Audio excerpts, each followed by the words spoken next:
Hey everybody, we're going to go ahead and get started today.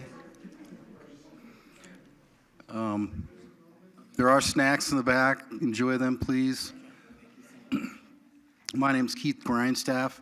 I'm the Deputy Designated Federal Officer for the Northern New Mexico Citizens Advisory Board. I think that's the second time I've ever said it right in the last year, but I keep practicing because our new boss is here. So anyway, but before we get going too far, I do want to call this to order.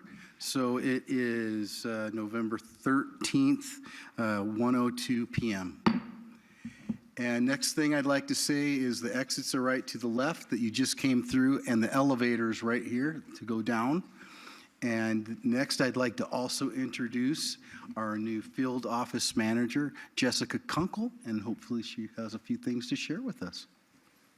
Thanks, Keith, and thank you to the members of the board here. I'm really excited to be here, and I apologize that this is my first time as I've been able to, not been able to come and introduce myself to you at the last couple meetings.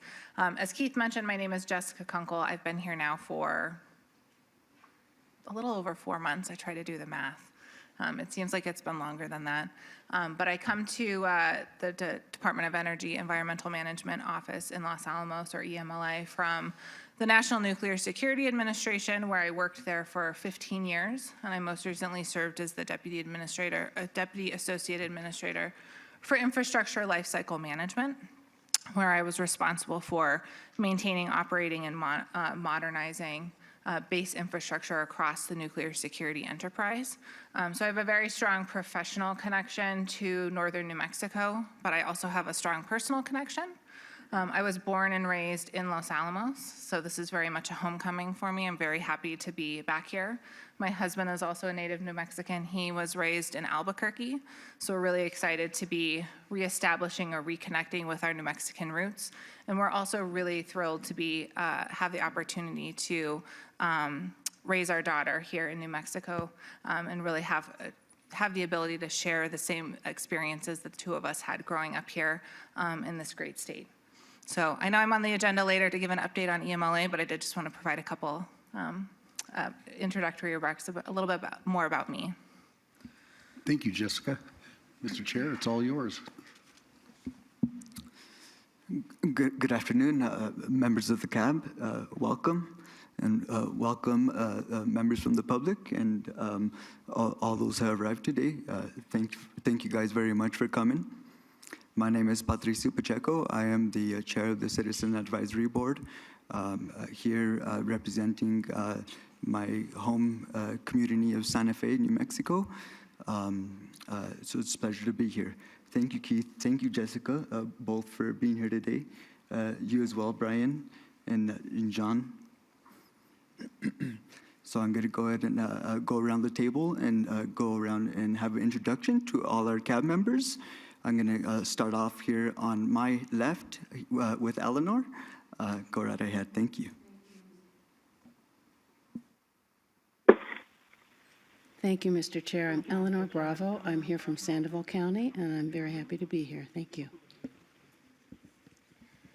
Hi, I'm Beverly Martin, and I'm here from Santa Fe County. Manny Lesperance, I'm the vice chair of the CAB, and I'm also from Santa Fe County.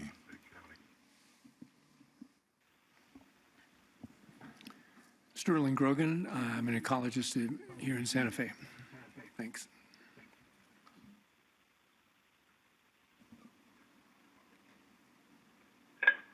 On to you, amigo, Jose. Jose Joseph Villegas, on behalf of Santa Fe County and also on behalf of the Texas Band of Yaqui Indians, Tribal Administrator. Thank you. Thank you, Mr. Chair. Good afternoon. Christy Green from Bernalillo County. Mark Hayden, resident of Santa Fe and an employee of the state of New Mexico. Thank you. And those are our online, our in-person members. I'm sorry. We do have a couple of members online as well. Would you guys like to go ahead and introduce yourself? Hi, this is Danielle Duran. I'm the vice chair for the Public Outreach Committee as well as the vice chair for the committee whose name I've forgotten. I'm from Rio Arriba County and I work for Los Alamos County, and I am currently in Tampa, Florida. Thank you, Danielle. Stephen? Good afternoon, everyone. It's Steve McLaughlin. I'm from South Santa Fe City. Thank you, Stephen. Thank you guys for being here today. On to our next item. We're going to overview and approval of the agenda. If everybody would like to take a minute and look at that. So we're going to go ahead and start off with old business. We'll have an update from chair and vice chair. Then we'll have an update from our subcommittee chairs. We'll move on to a report on NNMCAB fall chairs meeting. Then we'll go on to other items. At 1:30, we'll begin our new business along with other items. 1:40, we'll have an update from NMED. Then we'll move on to an update and look ahead from N3B. At 2:40 p.m., we'll have an update from EM Los Alamos Field Office. Then we'll go ahead and break at 3:10. We'll reconvene at 3:30, and we'll have a presentation on ship waste offsite from the CH-TRU program, the transgenic waste program. And then we'll have a public comment at 4:30. Then we'll have an update from our DDFO, Keith, and we'll adjourn at 5 p.m. Does anybody have any questions? And can I have a motion? So moved. Second. All those in favor say aye. Aye. Aye. So it looks like our agenda has passed. We'll go ahead and move on to our next item. Oh, I'm sorry. Before we do move on to our next item, it looks like we do have Callie Snyder online. Would you like to give a little introductory?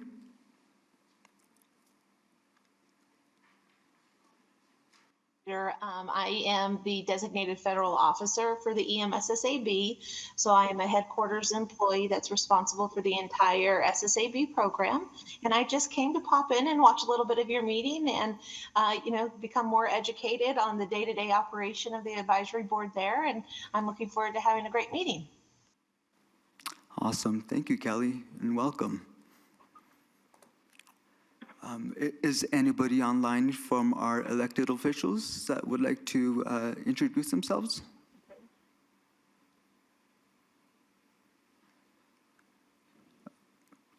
Hearing none, we'll go ahead and move on to old business. For old business, I do have a couple items I did just want to mention. And thank EMLA and N3B for holding their community forum up at Sala. They did have a community forum for the community on their progress for FY24. Also, I want to also thank WIP for having their forum over at Highlands University on the same day. They actually were both held on October 24th. And so I appreciate you guys going out there and continuing your outreach and being transparent with the community. Thank you, guys. Manny, you got anything on old business for us? Actually, no, I did not have any assignments that I recall. And I'll be doing the update on the site visit to Oak Ridge momentarily. Awesome. Thank you. So that's all we would have here on old business. We're going to go ahead and move on to Manny and Beverly, an update from our subcommittee chairs, and Mark as well. Thank you. Whoever would like to start first is okay.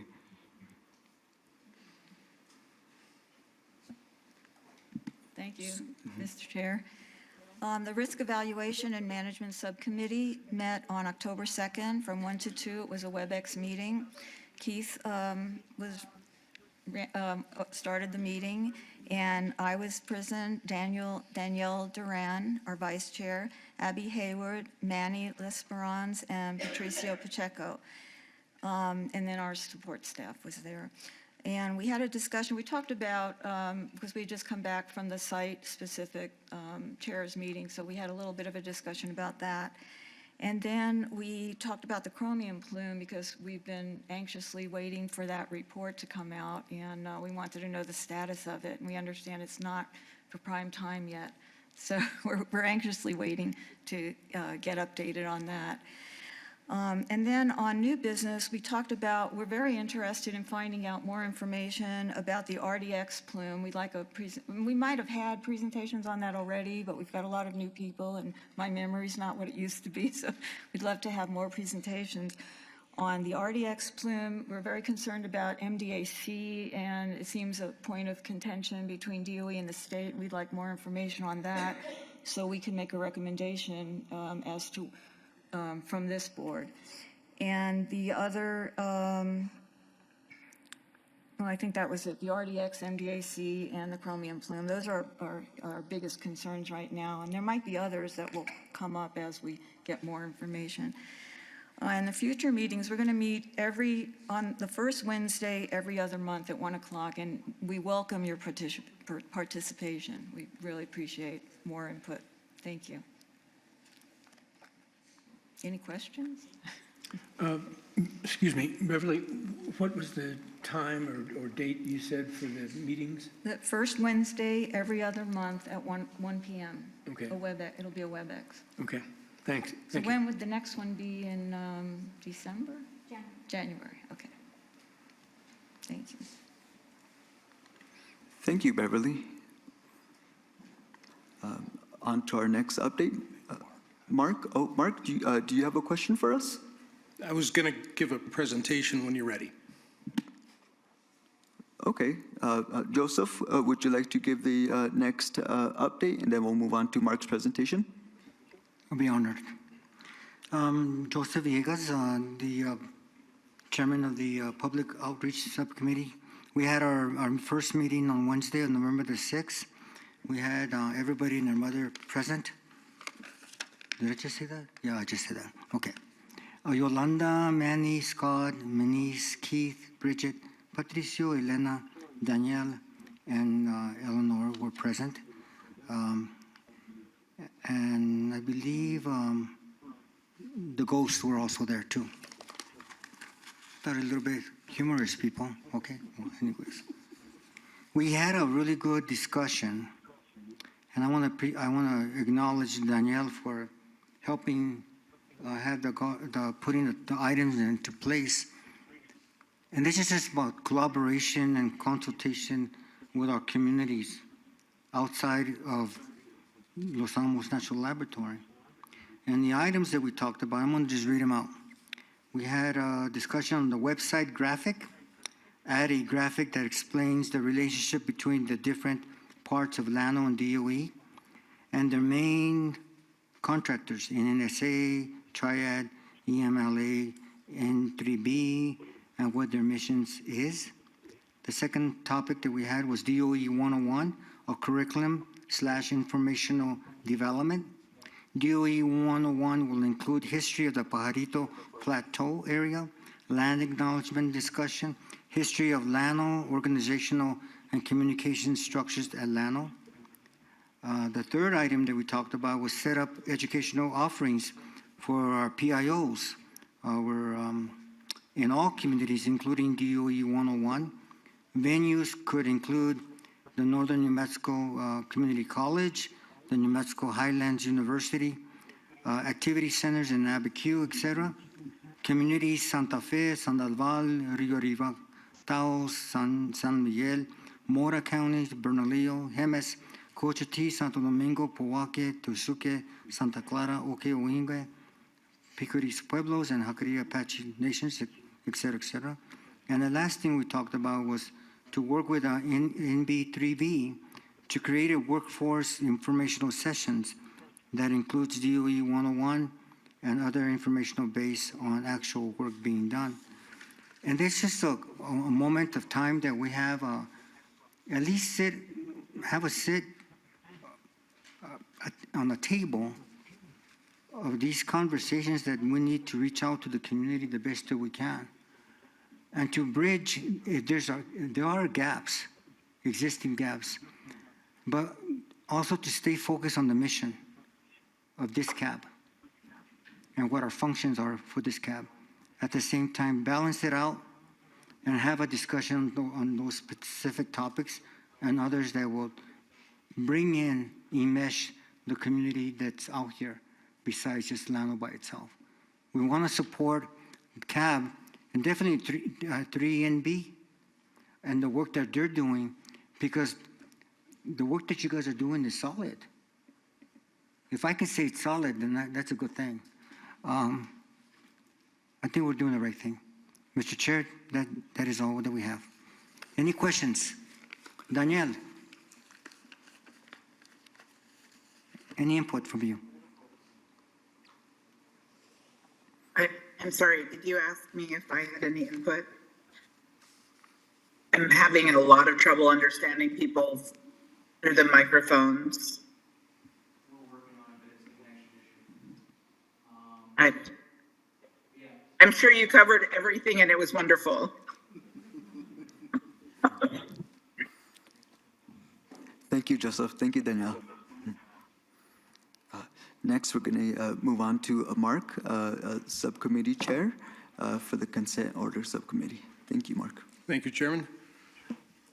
First, I missed the November 6th executive session meeting. I was at Capitol Hill in Washington, D.C. for a public forum on healthcare.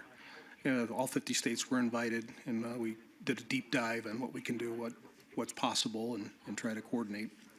So sorry for missing that one, but I did want to talk about a few things, maybe plant some seeds on where we could go with the new revised consent order. And following the revisions, there's a document that was generated called the Overview of Revisions to the 26 Compliance Order on Consent. And I'll just briefly go over a couple of these, kind of give you some suggestions on where my mind is. Section 8, it talks about the new A and B campaigns, and there's going to be new milestones and completion dates based on whether or not they can be completed in a certain period of time. And I don't know when it's planned that it's 5 years, when that is going to be published or who gets that, but I'd like to put a request out there that when it is ready, that the CAB would like to see that. And that would be for both A and B campaigns. And if possible, explain why they can't be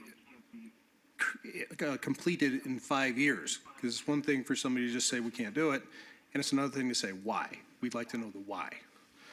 On Section 8, deferred sites, when will DOE give the notice of the special reasons or circumstances that the campaigns can't be done? And there's 4 different options, including number 4 is an other, so it doesn't really specify. But if we can have that list from the DOE when that's prepared. Section 23 calls for an explanation. Well, what a request is an explanation of the CAB on the new review times, because there's supposed to be clarification on the timing changes if there are to the campaigns. For example, the chromium issue, I know there's some review of it. I don't know details and dates, but I would imagine that might be one of the examples of where some timelines might be changed. So we'd like to hear what those are. And that's again under Section 23.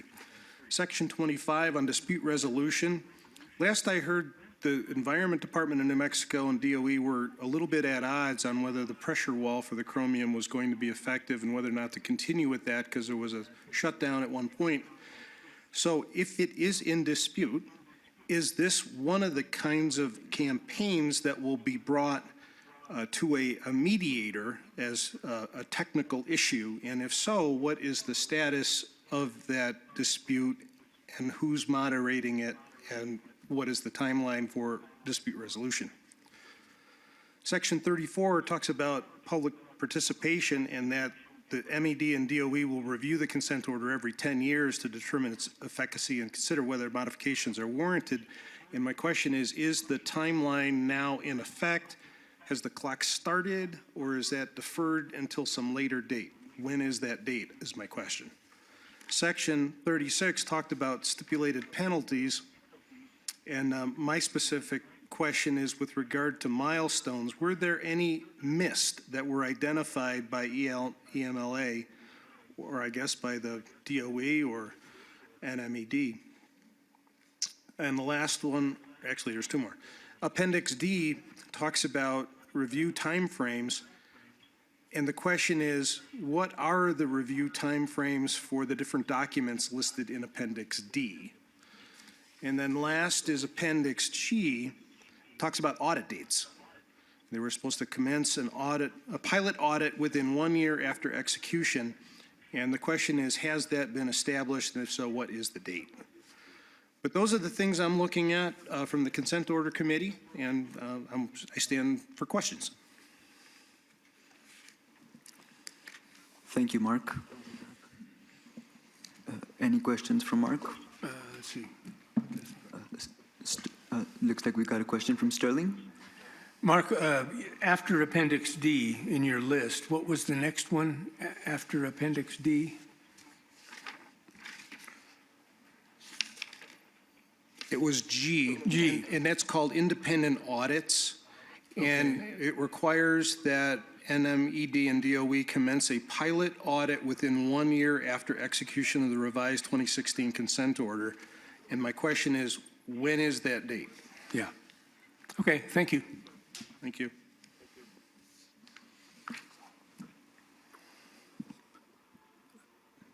Thank you, Mark, for digging into that for us.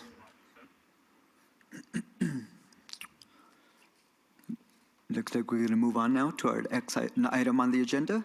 We're going to have a report on the fall chairs meeting. Okay, first of all, I'd like to offer my apologies because I started out last Wednesday to write up a PowerPoint presentation to do this, and about that time the power went out. And when the power came back on Friday afternoon, my motivation was gone. So here we are. But we did manage to make the site visit in September, Beverly and I and staff. The site visit was very, very interesting, very knowledgeable tour guide. The site itself, for those not familiar, was developed during the Manhattan Project to enrich uranium. And the location was selected, much like Los Alamos, for its remoteness. However, the area also, it requires a significant amount of electricity to complete this process, and the area was very flush with hydroelectric electricity in that area, so that's why it was selected. It's much like Los Alamos. It is ridge tops and canyon bottoms. However, the major difference is Oak Ridge, they built the facilities down in the valleys, where Los Alamos is up on the ridge tops. And that made some interesting observations that we'll get to later. But current operations, they still continue to do uranium enrichment and develop fuel for the nation's nuclear power plants, Navy primarily. So it still continues to operate. Very, very busy area, lots of traffic, lots of folks working there. That brings me to some of the tour issues that I experienced, and I'll have Beb chime in on some of this that maybe she noticed. But it very, very confined to three valleys, the Oak Ridge Laboratory and then Y12. And as you're going through there, they're pointing out areas of high contamination, areas of major concern. Obviously, with my background, my spider senses were tingling quite a bit, because if somebody starts talking about those kinds of things and I start looking for a way out, and there isn't one. There's nowhere to go. You're in that valley. So that makes it very interesting. The other thing that we don't have in Los Alamos, which also makes me extremely nervous, is water. There is water everywhere. and consequently they have issues with things leaching into that water, and then material moving off target downstream. Highly congested area now, a highly populated area, so that they have significant issues with those contamination movements. Bev, was there something on the tour you thought about? Excuse me. What I was really amazed about is their water tables, they're a foot from the groundwater, and they had approved caps on their MDAs, and I was flabbergasted because what are we, 1,000 feet in Los Alamos, and it's dry compared to that area, and I was amazed at what they were able to have approved. And like I said, I don't have the exact details, but at one point the tour guide said there's a large reservoir adjacent to or downstream from the facility, and they said if that water were to drain, the shine from the residual material at the bottom of the reservoir would cause you a lethal dose. And I'm not sure if I got that right, Keith, but so they have significant contamination issues there. They have structures that, while they're not being mitigated, they're sealed. No windows, no doors, and all they do is they go by and say, we don't go there. And that kind of makes me nervous because, when you say that, somebody's going to go there. So, at least in my experience. As far as the meeting itself,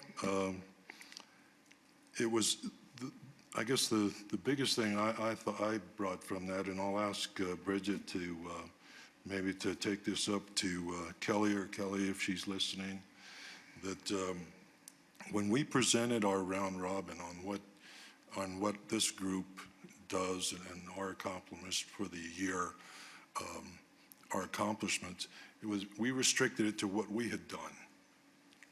I think we were very honest about what we had done, and we listed that, and it wasn't a whole lot of beef in that stuff.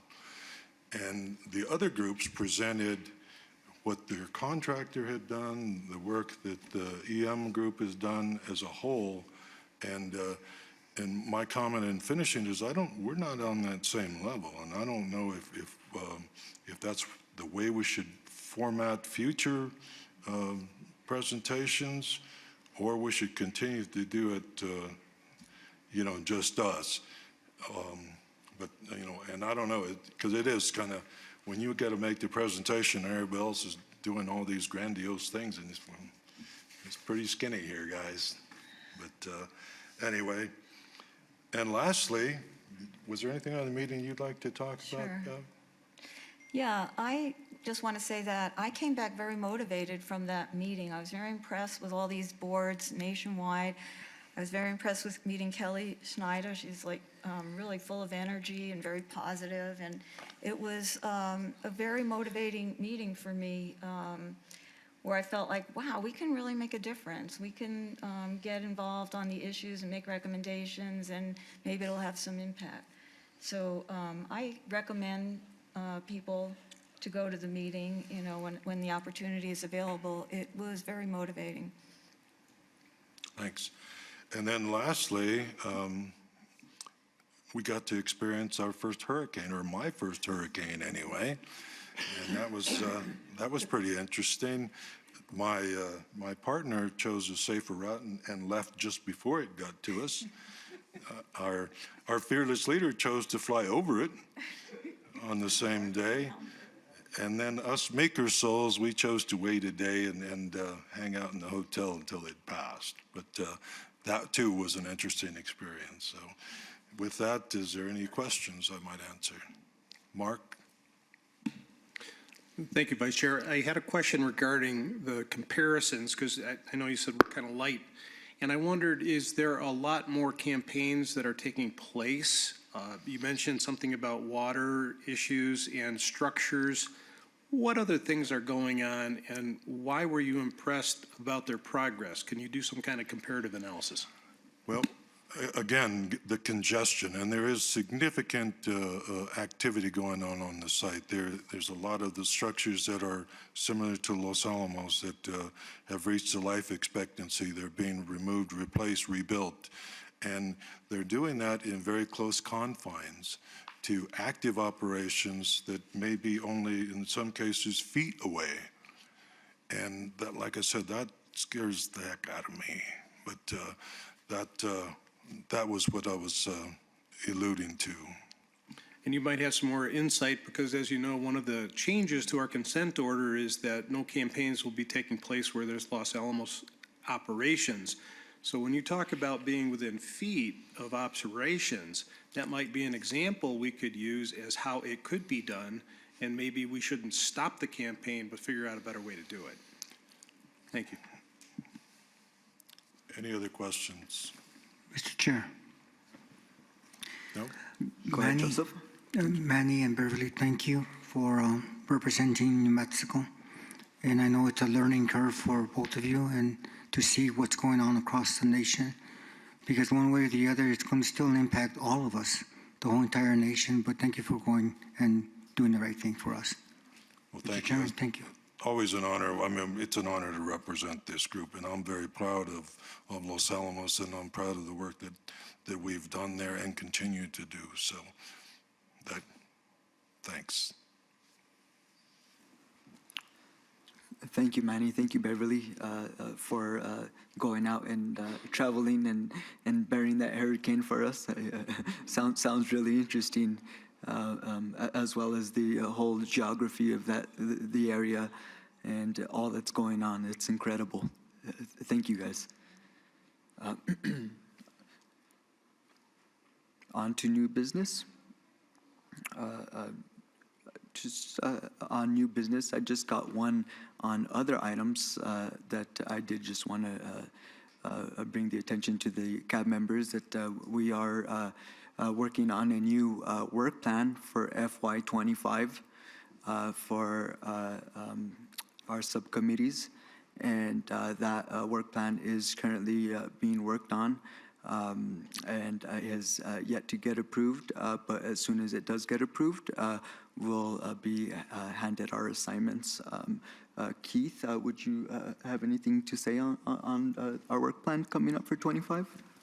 No, I think you did address it pretty well. It is underway, and we'll get those pulled together, and I know they have to be approved by headquarters, so that takes time to do. Hopefully they're still working over the holidays. Yes. Great. Thank you, Keith. Appreciate that. That's all we had here for other items. Our next item on the agenda is going to be a presentation update from NNMCAB. John David Nance, thank you. Welcome. Thank you. Good afternoon. Patricia, Mark had something. I'm sorry. Thank you, Vice Chair. Chair, I had a question before we move on, and it was something that we brought up in prior meetings, but I never heard back, and that is we've given as a CAB over the last 5 years or so lots of recommendations, somewhere between 10 and 20. And the request was, have those recommendations been implemented? Have they not? And if so, why not? And are there any that were barred from ever being implemented, and why? And I haven't heard back yet and wondered if you had heard. I have not heard, although I did go through the recommendations and do see that a lot of those recommendations, or a good portion of them, were met. But any other comments on the recommendations? So maybe a formal request, if they can be outlined, and then a yes, implemented, no, and why. Thank you. That's a good suggestion. Thank you, Mark. On to our next item. Oh, I'm sorry. That's all right. Before we move on. No, I just did this. We got another question here from Sterling. Thanks, Patricio. No problem. Does the CAB have any input to the work plan? Do we get any chance to weigh in on what we think we ought to be doing? Just a question.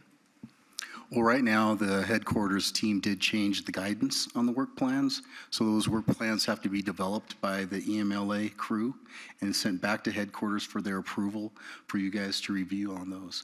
In prior years, you were involved in the development of the work plans and suggestions to them, and they've flipped some of that guidance now. And so that's why it's a little different, but we're working through that process now. Okay, thank you. Thanks, guys. Now, I'll take a double look around the room, make sure that I'm not missing any other questions, but looks like we're good now, John David. Thank you, appreciate it. Good deal. Take two. Good afternoon, board members, Mr. Chairman.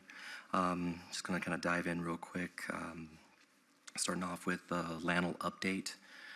Just quickly, brief overview of the consent order. MED and DOE signed the settlement agreement in August 30th of this year. That resolution was resolving the litigation that was filed by NMD in 2021.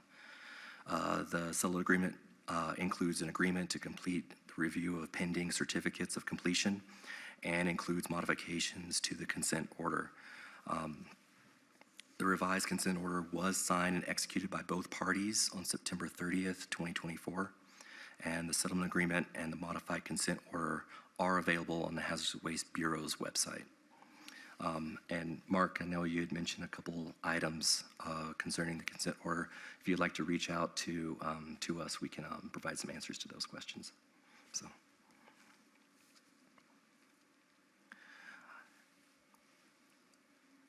So the fiscal year 2025 proposed Appendix B schedule, that is the Appendix B schedule that is prior to the new consent order. So it's was being negotiated and is in place for this current fiscal year.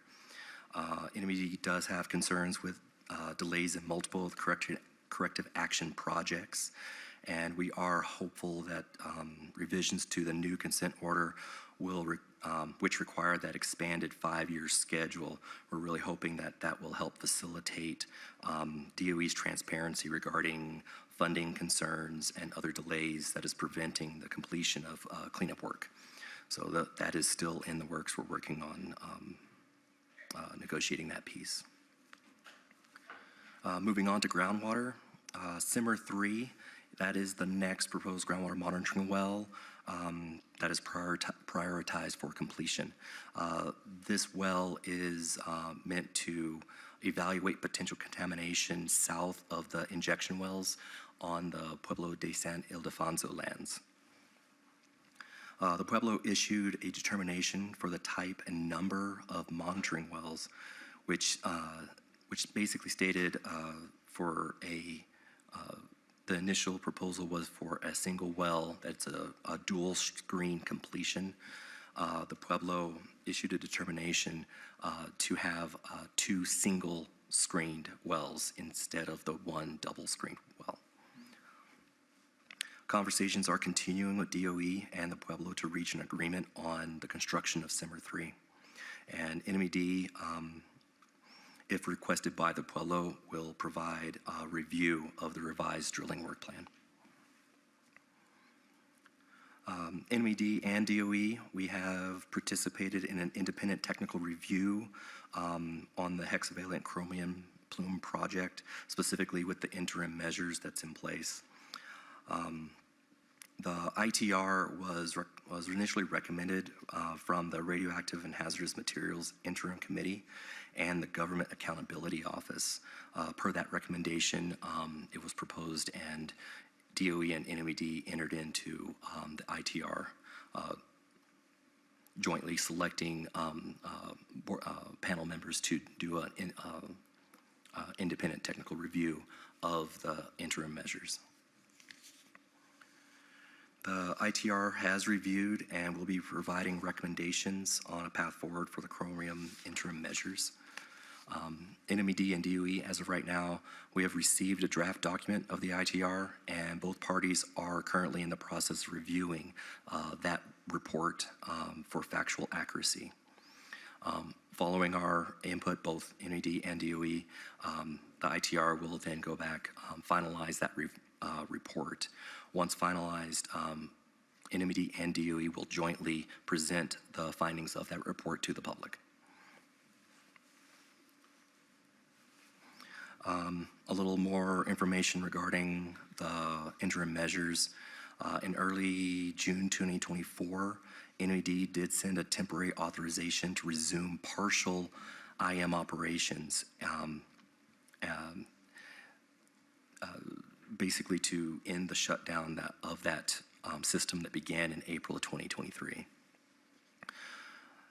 Throughout the IM shutdown, NED has repeatedly required a commitment from DOE to alleviate concerning trends by expanding the IM treatment system as a condition of the temporary recommencement. DOE continued to disagree with NED's positions and requirements and has yet to present a compromise since that shutdown.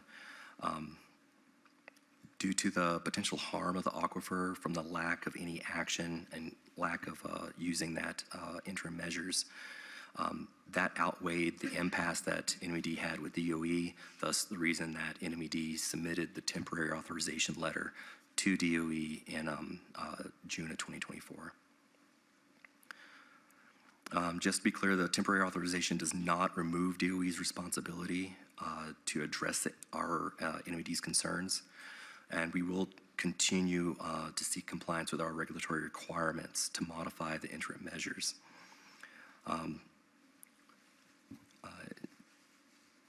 In response to that letter, DOE, thankfully, has acted on that temporary approval.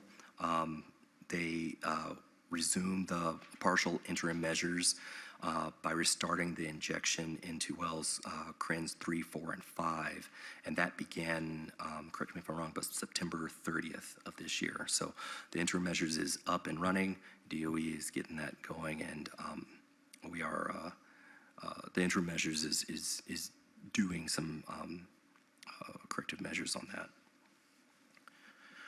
NMED will continue to monitor the concentrations under that temporary authorization period, and will use that analytical data to consider any adjustments or expansion of that authorization. With all of that, we are waiting for the finalization of the interim, the independent technical review, which will give an overall guidance of how that interim measures will move from our disagreements. Moving on to corrective action documents. NMED issued a statement of basis for MDAC, and we received 3 requests for public hearing during the public comment period. The 3 requests came from Triad National Security, EMLA N3B, and from Nuclear Watch of New Mexico.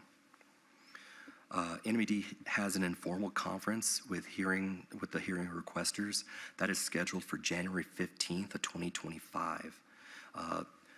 During that informal conference, we'll be discussing the scheduling of the public hearing and are anticipating that public hearing to be held in the first half of 2025. Moving on to land permit-related activities. March 20th, the EPA proposed amendments to the regulations for open burning and open detonation of waste explosives.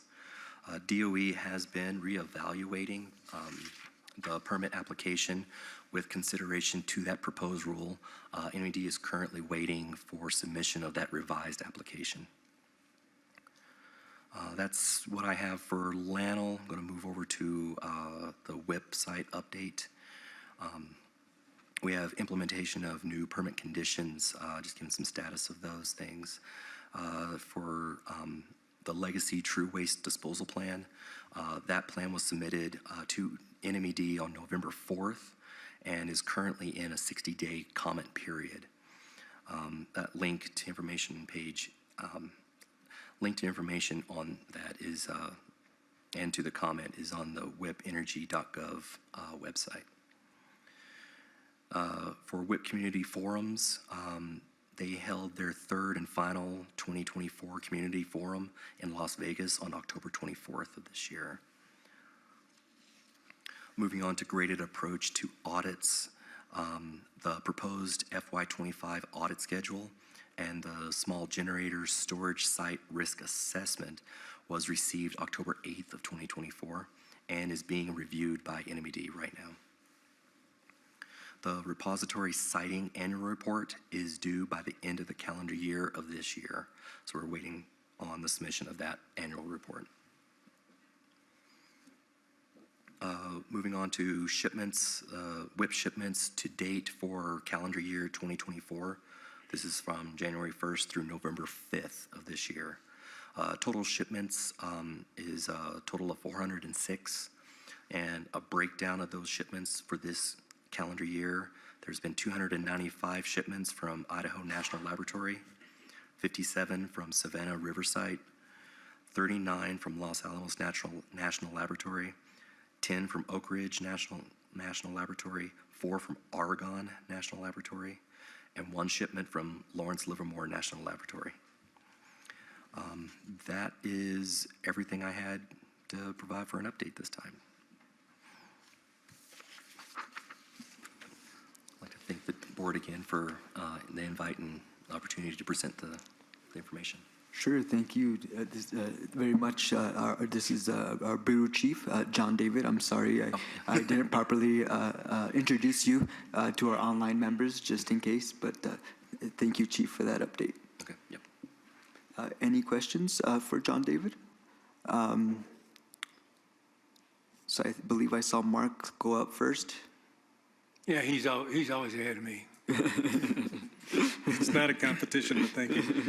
John, thank you for offering to respond to some of the questions I have. I will draft something up and share that with you and look forward to your response.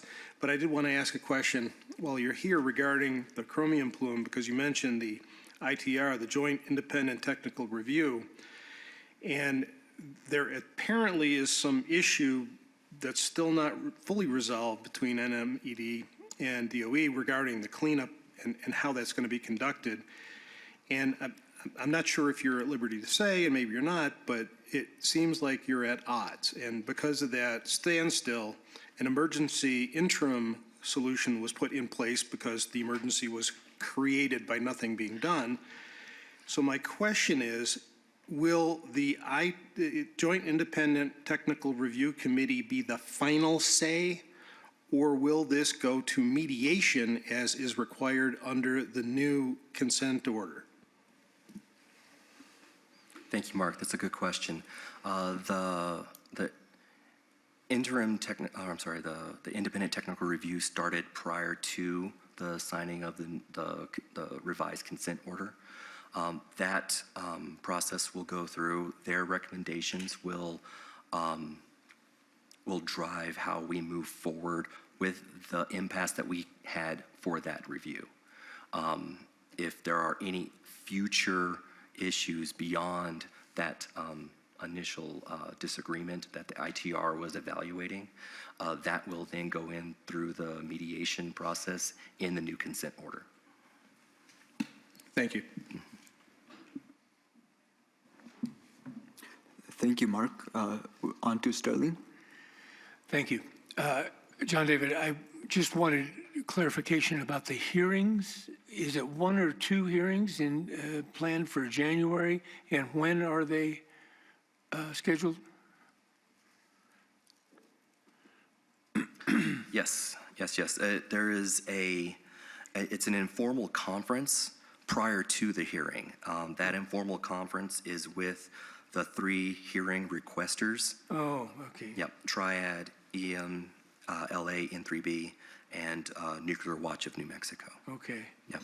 So that's before the hearing? Correct. And then, correct. okay. And then when is the hearing? The hearing is proposed for the first half of 2025. There's not a hard date set for that yet. Oh, okay. Yes. All right. Okay.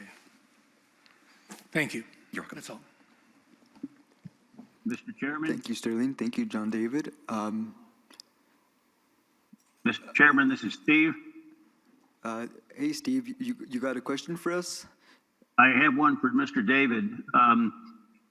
Do I understand it correctly then that any dispute or disagreement that arises out of the ITR is not subject to the mediation provisions in the new settlement agreement. Is that correct?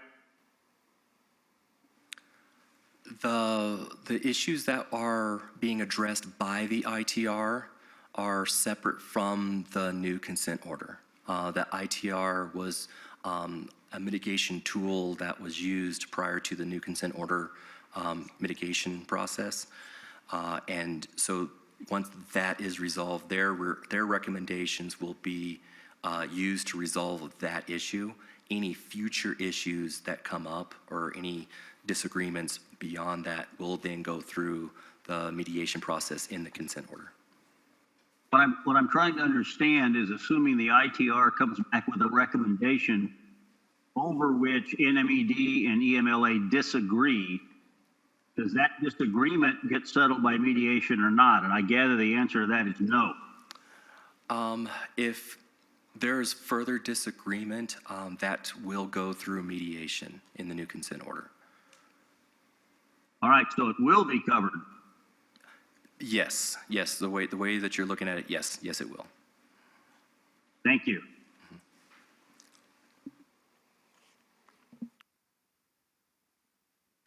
Thank you, Stephen. Thank you, John David. We got two more questions here. Beverly, go ahead. Hi, I just wanted to get clarification about the MDAC issue. Is the state proposing complete removal of the waste from the MDA? And then DOE is doesn't agree with that? Is that? Yes, Okay. from a top level view, that is the standpoint of the two. NMED standpoint is for full excavation of the site. DOE, correct me if I'm wrong, but is proposing a cap, an engineered cap for cover. Thank you. Thank you, Beverly. We got another question here from Eleanor. Yes, thank you. I just wasn't clear on which pueblo you were talking about regarding the groundwater monitoring well. I didn't catch the name of the pueblo. Yes, Pueblo de San Ildefonso. Okay, thank you. And I have a question, kind of follow up from Stevens. If these disputes go to mediation, what happens if they don't get settled in mediation? Is there a follow up to that? I'm going to defer that one to my representative, Caitlin, over here. She has a little bit more detail on that. So under the new consent order, there is no not solution with disputes. So this would be if it's a technical dispute, we'll facilitate a technical expert agreed by the parties, we'll split the cost, and that will be a binding dispute resolution. Okay. So we should have gone away from this non-solutions with dispute, and now we have a path forward, either technical versus non-technical. Thank you so much. Thank you. Thank you, Caitlin. Thank you, guys. Beverly, you got one? No? Sterling? Oh, I'm sorry. Oh, no, you're good. Joseph, looks like we got a question here. It's not a question. I like to give kudos. A comment, I like to do a lot of kudos. This particular topic, the consent order, is really sensitive to the state of New Mexico, to the communities that are impacted by whatever goes on in Los Alamos.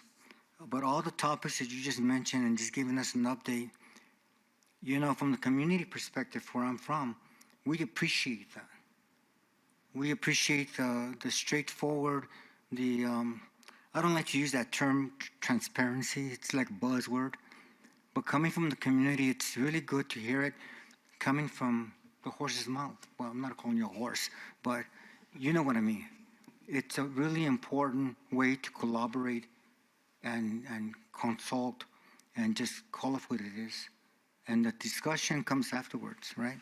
When we can all talk to each other on the table and share what you got and then move forward. So we appreciate that. So thank you so much. Thank you, Mr. Chair. Thank you, Joseph. Any other members online? No? I'm seeing none and hearing none. Thank you, John David, again, Hazardous Waste Bureau Chief. Appreciate that.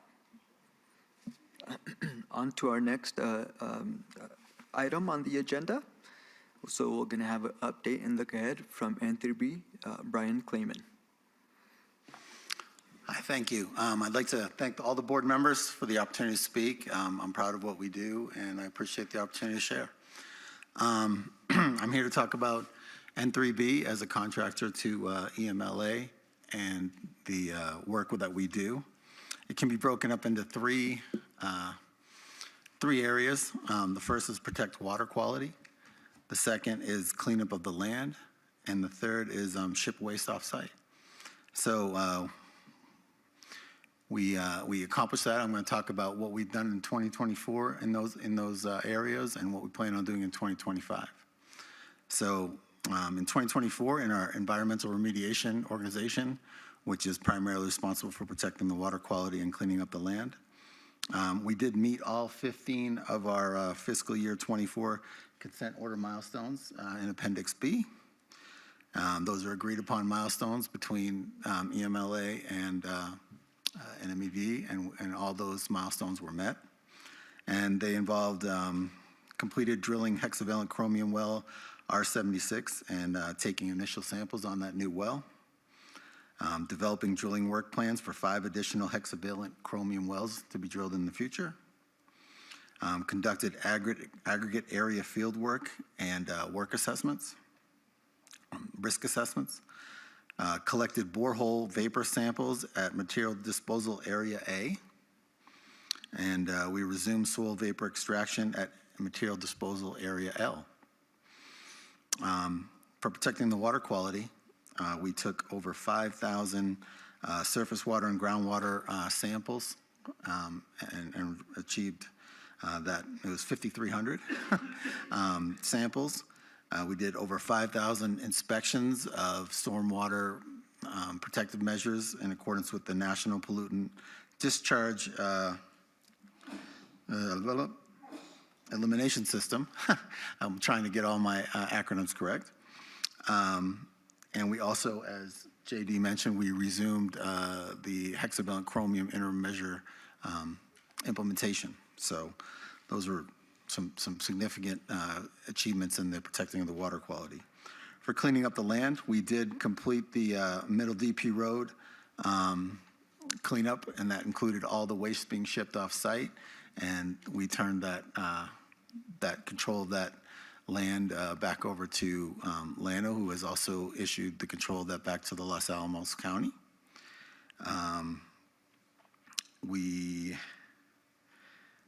For aggregate areas, we did work simultaneously in 5 aggregate areas at the same time, and that was something we hadn't done previous here at N3B, so it was a large achievement being able to work 5 different areas across the facility, and that was 2 Mile Canyon, Petrillo and Fence Canyon, Starmer Upper Pajarito, Chiquewi, and the Lower Pajarito. So all those 5 actions were being worked at the same time. And specifically in 2 Mile Canyon, we did investigation or remediation for the investigation report and awaiting NMAD verifications of those reports that were submitted. Petrillo and Fence Canyon, we sampled while we protected the cultural resources in that canyon.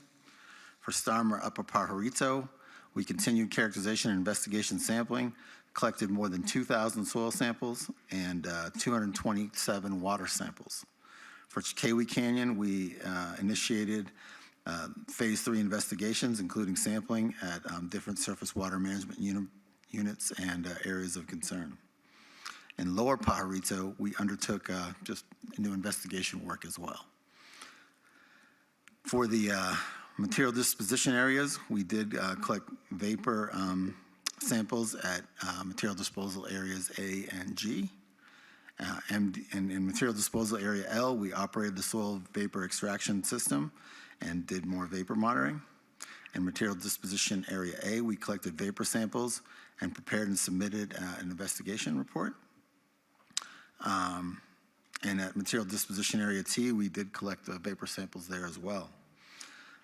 Looking forward in the environmental remediation group in the upcoming year, we will continue hexavalent chromium interim measures, following the report that was discussed previously.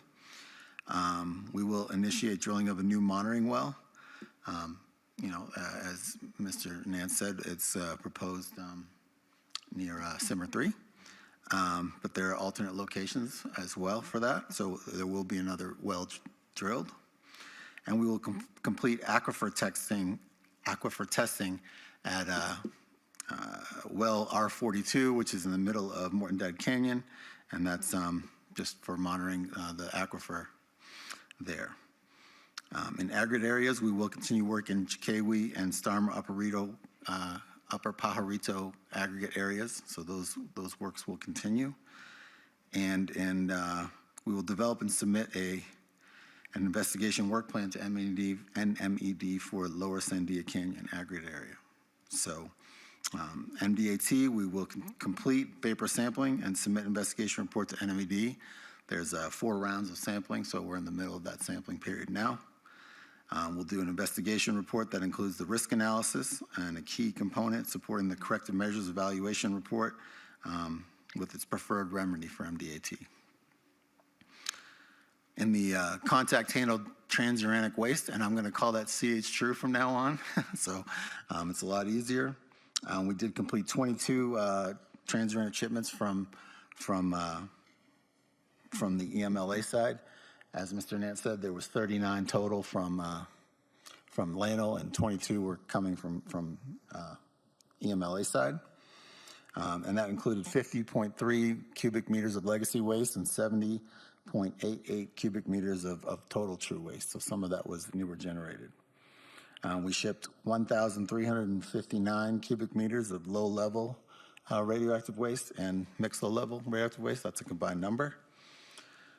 We restarted our drill and drain processing operation for CH-TRU waste, which is draining off of liquids that is not allowed to be disposed of as a WIP. And so when we find water in some of the drums, we drill a hole in the drum and drain the liquid off. We demonstrated new waste characterization technology with our with a new gamma spectroscopy system, neutron spectroscopy system, excuse me. And we worked extensively on our corrugated metal pipe project, which I'll talk about in more detail, but I'll give a quick update right now. Of the 158 corrugated metal pipes that were buried in the area above pit 29, all 158 have been excavated, and 130 of those have been segmented and placed into WIP compliant containers for shipment. So that's where we stand right now. 82% complete on the final segmentation and 100% complete on the retrieval. Looking forward in CH-TRU, we'll continue to ship our true waste and our low-level waste off-site. We are getting ready for our next large project, which is Pit 9. And that includes doing some design for enclosure over the pit itself, design for a drum ventilation enclosure, which is a separate enclosure where we can put a drum inside and ventilate it at the point of excavation, and design of a high material at risk glove box to be appended to our existing permanent containment located in Dome 375 for processing. And that, and also with some administrative changes to our documented safety analysis. So that's our next large project to be done at Technical Area 54. We anticipate maintaining a mixed low-level waste milestone of everything generated that's a mixed low-level waste or a low-level waste, shipping it off-site within 180 days of generation. So for the low-level waste, mixed low-level waste population, we will have achieved, no more legacy waste on site, and we're maintaining a constant flow of shipping as we generate within 180 days. So by the end of the year, we will have achieved that milestone. And we will implement that new documented safety analysis that we just received the safety evaluation report from the DOE this week. And we will be working under a documented safety analysis for the first time in Area G, its own documented safety analysis. So that's a big step too in becoming a mature nuclear operation under EMLA. So hopefully I beat my time, but I'll take any questions. Thank you, Brian. Looks like we got a question from Beverly. You mentioned that you extract the liquid from the TRU waste drum. What do you do with the liquid then? That's a great question. So what we do is first we analyze it for pH, and then we treat it for pH to get it within a non-corrosive band, and then we solidify it and add it back to the waste stream.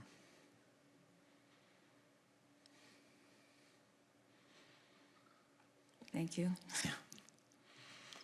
I've caught on to the raising your hand thing, so.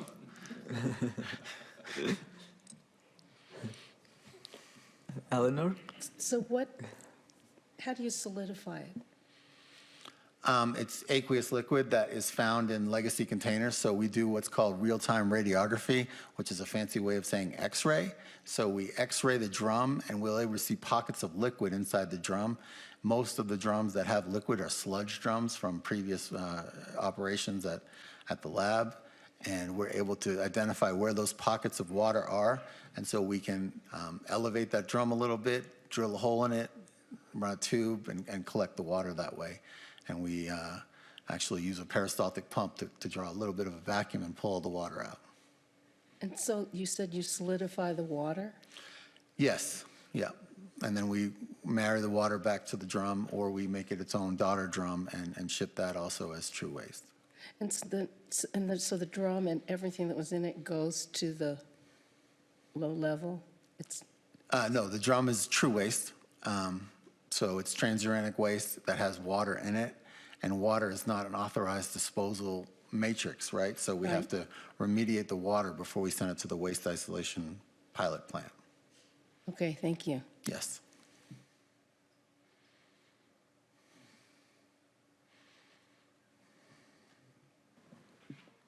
Any questions for the members online?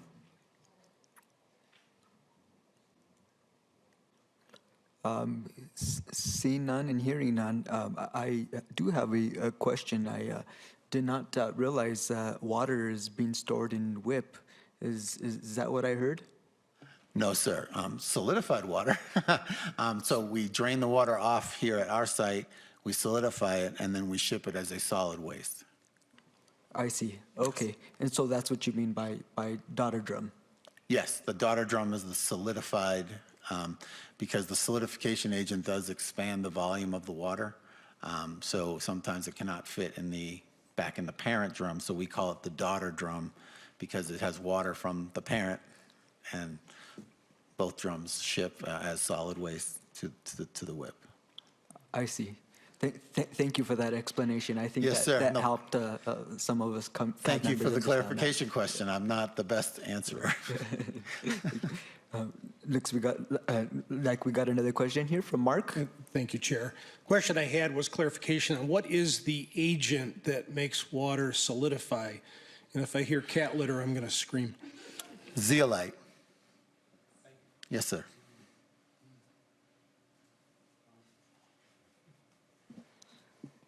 Thanks, Mark. Thanks, Brian. Again, that was Brian from N3B, the TRU Waste Program Manager. Thank you. On to our next item here on the agenda. We have an update from EM Los Alamos Field Office, Jessica Kunkle. Thank you and welcome. Thank you again, Chair, and thank you again to the members of the board for the invitation to participate. It's hard to go last and not have or have additional topics to talk about, so I'll take the opportunity to expand on a few things. And also, I want to start with just a quick overview of what my top priorities are as I continue to settle in here, and particularly focused on within my first year in my new role here. So first and foremost, I'm keenly focused on ensuring the legacy cleanup mission is completed in an effective, efficient, and safe manner. That is our number one focus between EMLA and N3B, and will continue to remain our number one focus. I'm also keenly fond of or sort of a advocate for fostering robust collaborative relationships in order to fortify both our mission success and our organizational success. I am a true believer in the power of partnership and how we can partner to resolve challenging problems, and the importance of partnering in order to drive progress. And so that is something that I'm keenly focused on, establishing a robust environment with not only amongst the EMLA team, but also with our N3B cleanup contractor. As a show of my support for the workforce, I am conducting regular site visits over the next several months just to make sure that I have an opportunity to meet with those folks, shake hands, talk to them about what their challenges are, what their priorities are, and just make sure that they understand that they have the support of the combined EMLA and N3B leadership. Staffing for the EMLA organization remains one of my priorities as we continue to remain understaffed. So I am establishing a couple key positions to help bring additional focus to recruitment and onboarding, as well as looking for ways to enhance the collaboration and productivity amongst the current team. And I'm looking forward to continuing to build on my experience in the National Nuclear Security Administration, as well as the many opportunities that I have to build positive relationships with the Pueblos, the stakeholders here in the state, as well as the state regulator. And not to use the buzzword that Jose mentioned earlier, but it is my goal to continue the transparency and engagement with all of our local stakeholders, the Pueblos, and the regulator. So with regard to the hexavalent chromium interim measure, I will just expand on a couple of the comments that Mr. Nance made. We did resume partial operations, as he mentioned, on September 30th, and we're very excited that we were able to resume that interim measure. We are currently operating in what we call a 24/5 schedule, so essentially 24 hours a day during the work week. At some point in time in the not too distant future, we will be transitioning to 24/7 operations. We just want to make sure that we have full capability and robustness within the system and within the team before we actually transition to 24/7 operations. During the restart, we only saw minimal and what I would say not to be unexpected minor maintenance issues that have been adjudicated, and the system is running as anticipated. On the hexavalent chromium project expert technical review, so we are continuing to remain hopeful that we'll have the final report issued by that independent technical review team by the end of the calendar year. As Mr. Nance mentioned, that we will be engaging to coordinate in public rollout engagements. We anticipate that those will be led by Dr. Inez Trier, who is the lead of that independent technical review team. We are coordinating with her to make sure that she is available to provide the team's recommendations and also answer questions from the public. And that report will be available publicly. And I did want to highlight, I think one of the questions from the Mark was whether or not the chromium independent technical review team was an example of the technical dispute resolution. And I think you heard that there was clarity that that would not be part of or purview to the new revised consent order. But I would like to emphasize that EMLA has been and remains committed to abiding by the final recommendations of that independent technical review team. My next topic was on the 2016 revised consent order, which I know we've heard a lot about. So maybe I'll take a little bit of an opportunity to expand on a couple of the questions that were relayed regarding the revised 2016 consent order. So I did want to expand on the discussion about Class A and Class B campaigns. It's important to note that for Class A campaigns, while a campaign completion date will be established, it does not have to fall within that 5-year schedule. It is anticipated that a 5-year schedule will be established first, and from which a campaign completion date would then be established, but the campaign completion date does not need to fall within that 5-year schedule. So for any campaigns where the campaign completion date extends beyond the 5-year schedule, it's anticipated that we'll continue to maintain essentially rolling 5-year schedules. There was a question about missed milestones relative to the 2016 compliance order on consent, and since 2016, EMLA has only missed one milestone. I don't happen to know what year that was, but it was quite some time ago, and I believe we've sort of demonstrated our commitment to meeting our milestones in, as a show of good faith that we are committed to ensuring the legacy cleanup of Los Alamos National Laboratory. There was a question about the pilot audit. I believe that's Appendix G, if I remember correctly. And I'm going to look over at JD here. We have not initiated the pilot yet. We have not. That is something that is still to be determined or to be initiated for this year, but it is intended that that pilot audit will be initiated within the first year following the execution of the consent order. So sometime before, I would say September 29, 2025, that pilot audit will have initiated. There was questions on when you might see information related to additional information on the campaigns as well as deferred sites. So it is important to note that DOE and NNMCAB reached agreement on appendices A, B, and C for fiscal year 2025. Because the planning for those appendices had started prior to the execution of the revised consent order, they do not, those appendices for this fiscal year do not align with the revised 2016 consent order.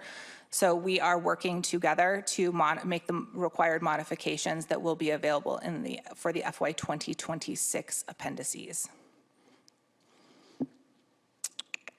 And I did want to give an update on the strategic vision, which is the one topic that I did not have overlap with my other panel members here.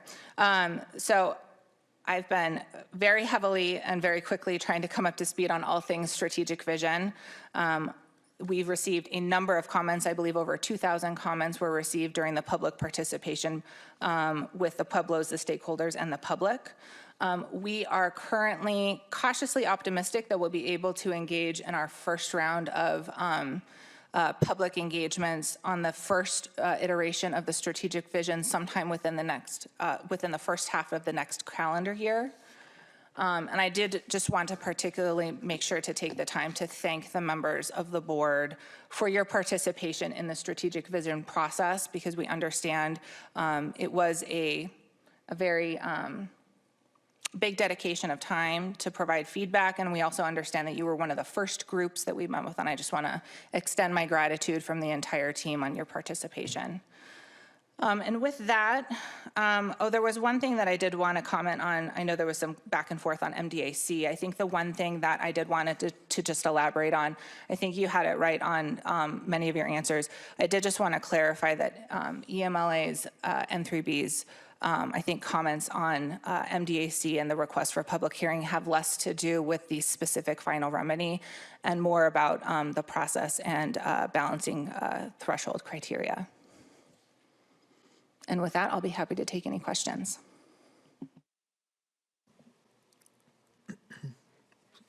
Thank you, Jessica. Looks like we got a question from Mark.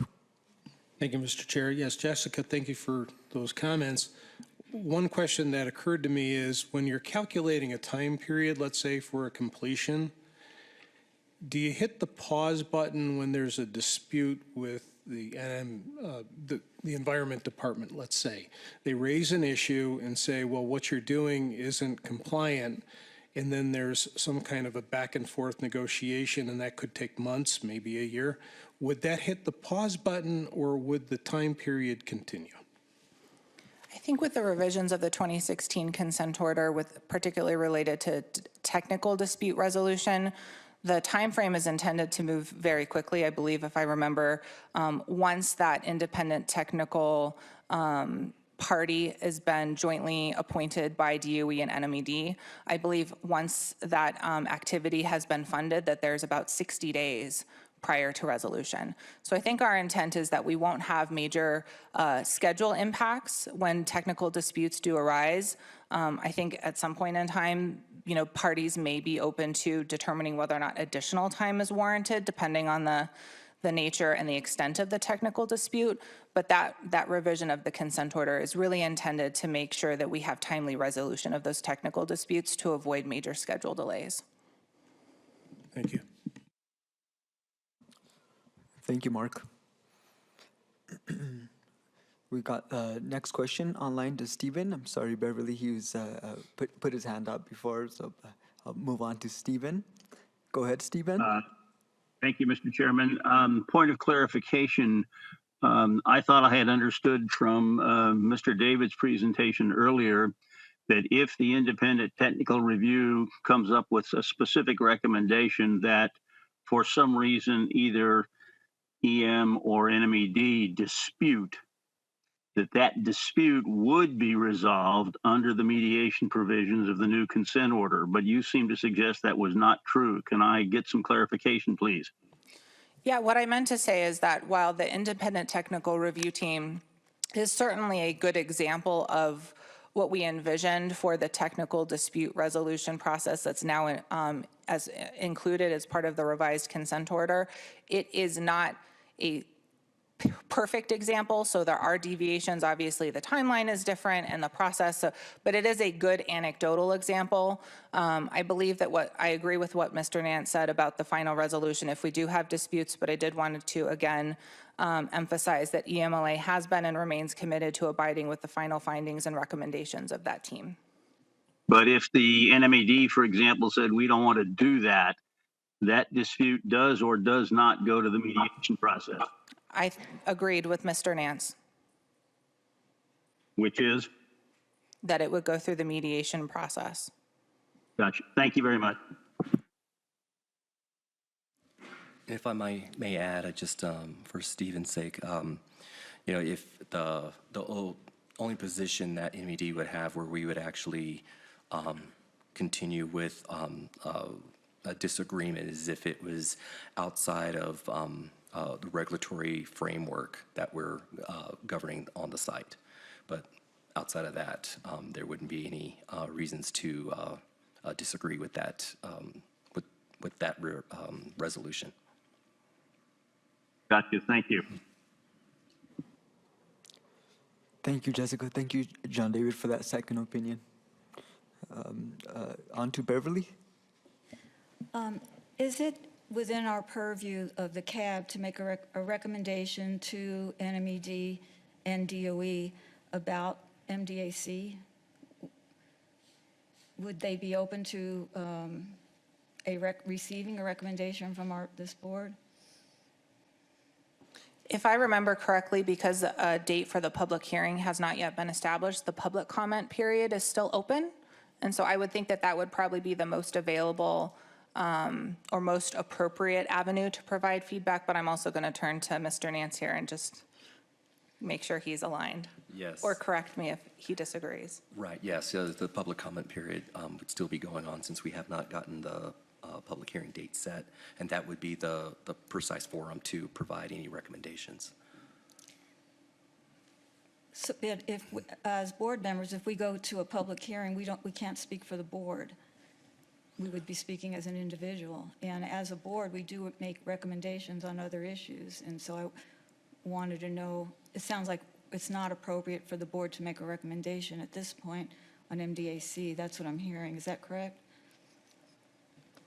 I would emphasize to take advantage of the public comment period. I actually don't know whether or not the board itself can actually provide comments. I believe so because I know. I believe they can as an entity. Other entities do make comments and provide comments as an entity. So the board, in theory, could make a recommendation as the board themselves. Okay, thank you. Chairman, I have a comment from Kelly online, and as the board, you can only make recommendations to DOE EM. We are not allowed to make the recommendations to NMED. So your recommendation, if you do put in a recommendation, it would be to DOE. Thank you, Kelly. Thank you, Bridget, for that clarification. Any other questions or comments for Kelly or JD? Hearing or seeing none, we'll move on to our break period. It is 2:26 now. So, Keith, when's a good time for us to reconvene? We got about 20 minutes. about 2:40, we'll start back up. Thank you, guys.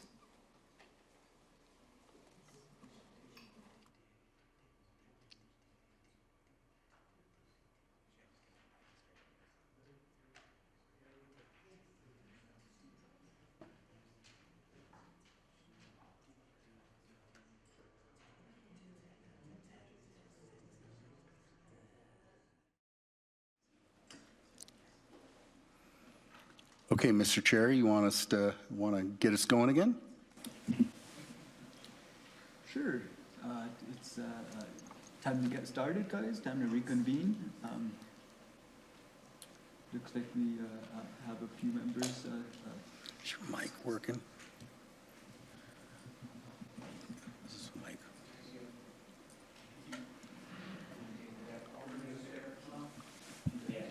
Check.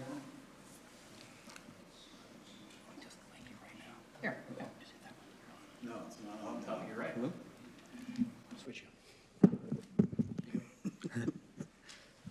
Thank you. Thank you. I apologize about that. We're going to go ahead and get started. Our next item here on the agenda, welcome back everybody from break. Our next item here on the agenda is going to be ship waste offsite, the CH-TRU program. Brian Clayman, CH-TRU program manager. Thank you, Brian. Take it away.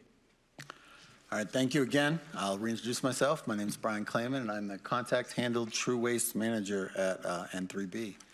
So I'd like to warn everybody there's 37 slides here as we go through the presentation. So you'll know at all points when you're almost done.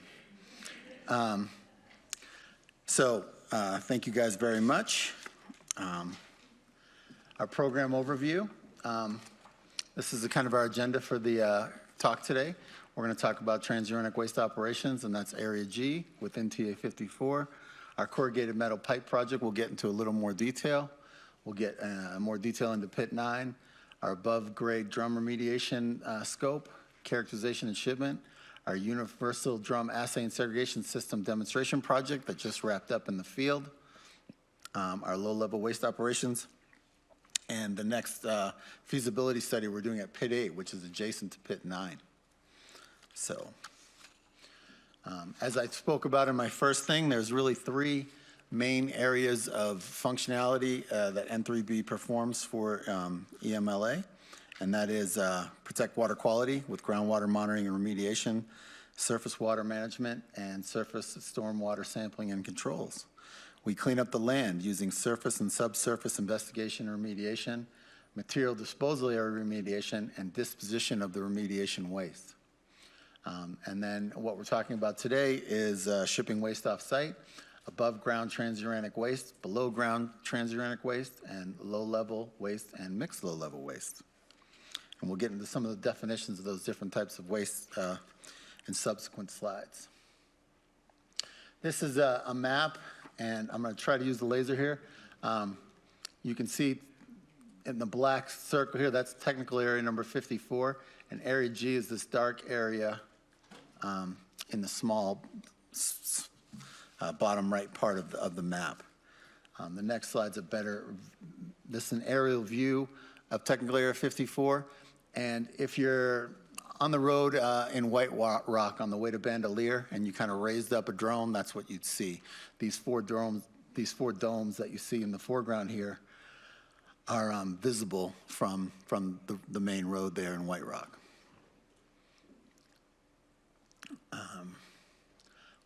And those four domes are pictographed by this one kind of purple oval right here to give you another orientation from the previous. So that is an aerial view of our schematic of Area G from above.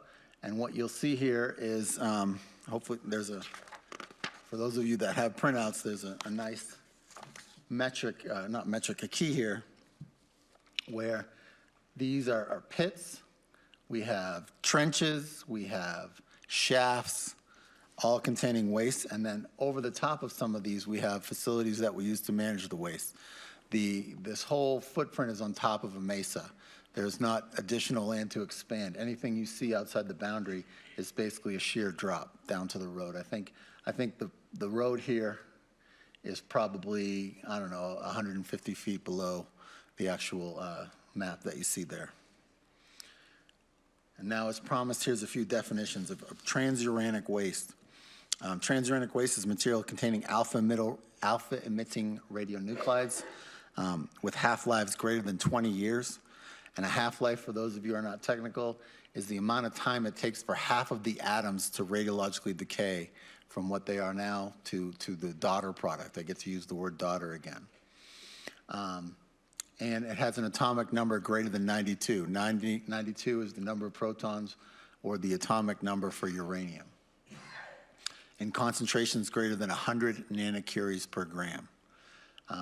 Nanocuries is a measure of radioactivity. If you have any questions, get with me on that after.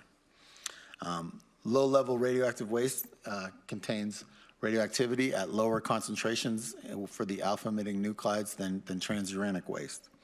So it's not classified as transuranic waste due to its lower concentration of half-life greater than 20-year alpha-emitting nuclides. Mixed low-level waste contains two kinds of waste. It's either low-level waste and hazardous waste. So if you have both Rickert constituents and radiological constituents, we'll call that mixed waste. And of course, we have non-radioactive waste streams here at N3B, and we have industrial waste, we have regulated non-hazardous waste, and of course, we have New Mexico special waste. So our transuranic waste at Technical Area 54, we have both above ground and below ground waste and storage.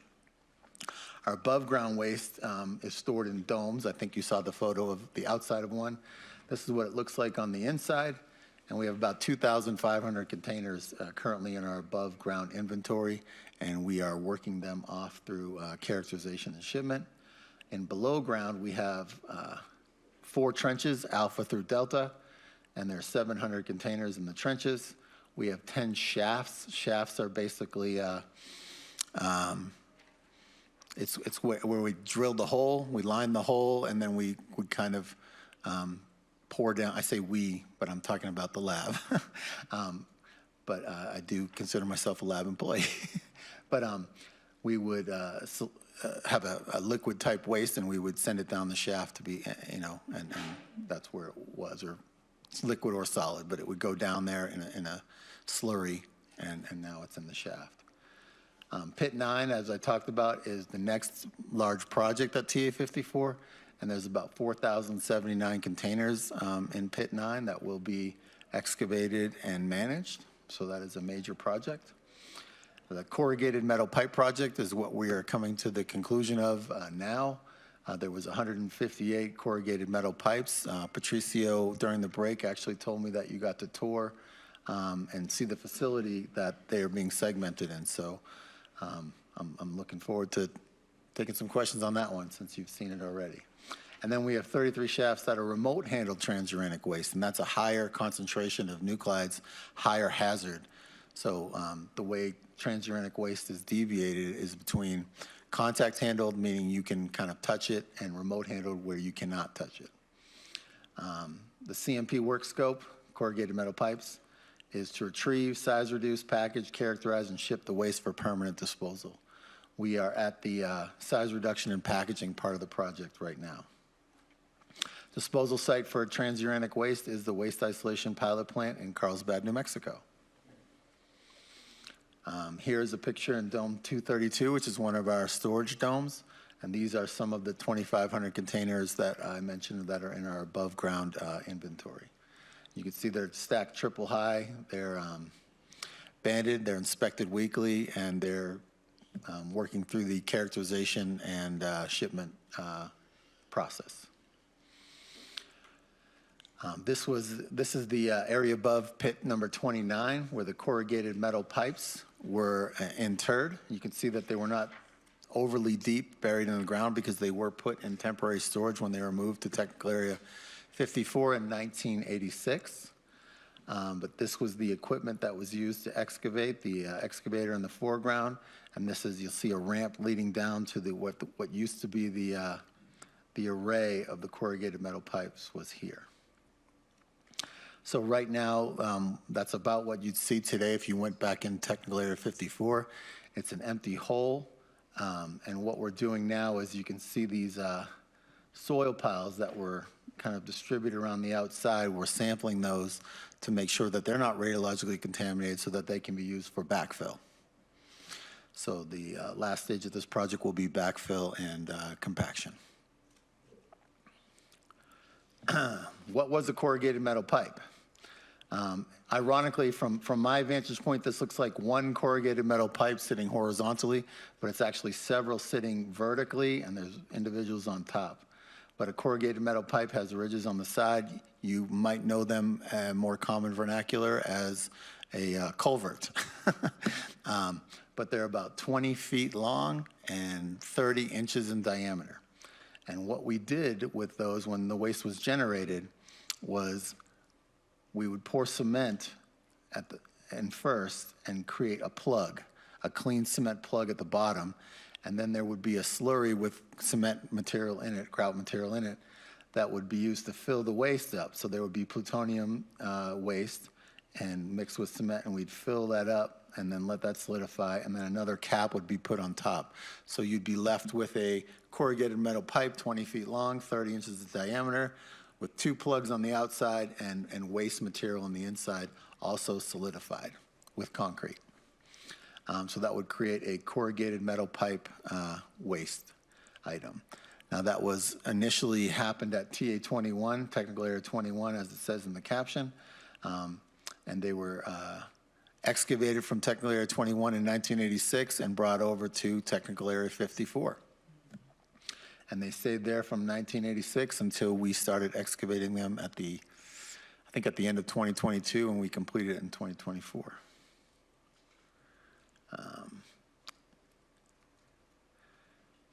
This is the CMP storage at technical area 21. Americium, plutonium, and uranium are present in the corrugated metal pipe waste matrix. The corrugated metal pipes are considered transuranic waste due to the activity levels between americium and plutonium-239. After this much decay, it's mostly americium-241, which is the next bullet. 97% of the radiological decay activity is from americium, which is a decay product of plutonium. The total estimated dose for size reduction and packaging area is about 4 rem, 4,376 millirem. And N3B estimates a maximum potential individual dose of about 811 millirem. To put that into context, our administrative control level at N3B is 2,000 millirem per year, so it's about half of that. And I'm sure everyone's aware the federal standard is exactly 5,000 millirem. So we're about, our maximum dose will be less than 20% of the legal recommendation in 10 CFR 20. They were placed in technical area 54. I showed you the photograph of the area above pit 29.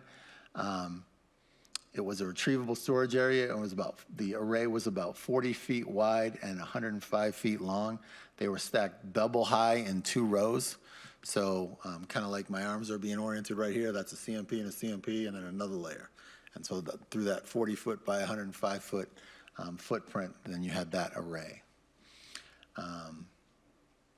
Plywood and tarps were placed on top of the corrugated metal pipes so that when we were excavating them back up, we'd know when we were getting close to the waste column.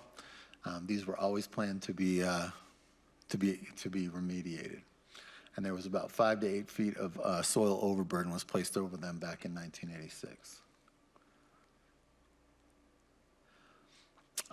This shows again that aerial photo, and it shows where pit 29 is, right around there. And so that's where we were working kind of towards the central. To orient everyone, that's where they were excavated. This is Dome 375 right here where they're being cut up and where you guys visited. So kind of an overview of the CMP retrieval process. We removed the overburden, that 5 to 8 foot of soil that was on top of the waste column. We built the soil pile bed for the CMPs, meaning a fresh soil, so that when we separated the CMP from the array, it had a soft place to land, so we didn't, crack or bend the CMP. And then we would do continuous radiological and industrial safety monitoring. We had air sampling going on. We had both area air sampling and lapel air sampling on our individuals. We had industrial monitoring for heat stress. We had industrial monitoring for chemical constituents in case there was any chemicals. None were identified. And then you retrieve the CMP by rolling it onto an IP1 bag. That's an industrial package is what an IP1 is. It meets a certain standard in our Department of Transportation regulations. And we would inspect and address any concerns with the pit if there was, with the pipe. If there was damage to the pipe, we could maybe patch it up or cover any areas of significant contamination or do decontamination. And then when we'd wrap it up in the bag was called a burrito bag actually, because it's a lot like a tortilla. You lay it flat, you put the CMP inside, and then you roll it, flap it, it Velcros, it zippers, and it straps. We'd label it. Lionel did a great job of labeling each corrugated metal pipe had a metal tag on it, so we were able to transcribe that information onto the outside of our white bag that you see. And then you could see the IP1 package had integrated straps for lifting into its design, and we were able to use a lifting bar, which is that yellow bar right there, to manipulate the entire CMP and hold it in a balanced way, so not from any one end. We could prevent it from any kind of stress fracturing. Loaded on a transport truck, which was a flatbed truck, and then we would take it into temporary storage at pad 10, which is an outdoor storage pad, or we would take it directly to dome 375 that I pointed out, and that's the processing dome where we did the actual segmentation, did and are doing. During storage on the pad, they were on pallets, so they would be easily accessible when we came time to move them to the processing facility for segmentation. This is a corrugated metal pipe on pallets, kind of in a storage configuration. So we use the excavator to take it out, and this is kind of what it would look like on the storage pad. This depicts a photograph of the lifting bar again, the yellow lifting bar, putting the corrugated metal pipe onto a flatbed trailer to be moved around the site. They would be strapped down on the flatbed, and they would be chalked as well, so it wouldn't move in transit. Obviously, our speed limit at Technical Area 54 is 15 miles an hour, so there was no major issues with traffic there, but we did secure it as if it was going over the road.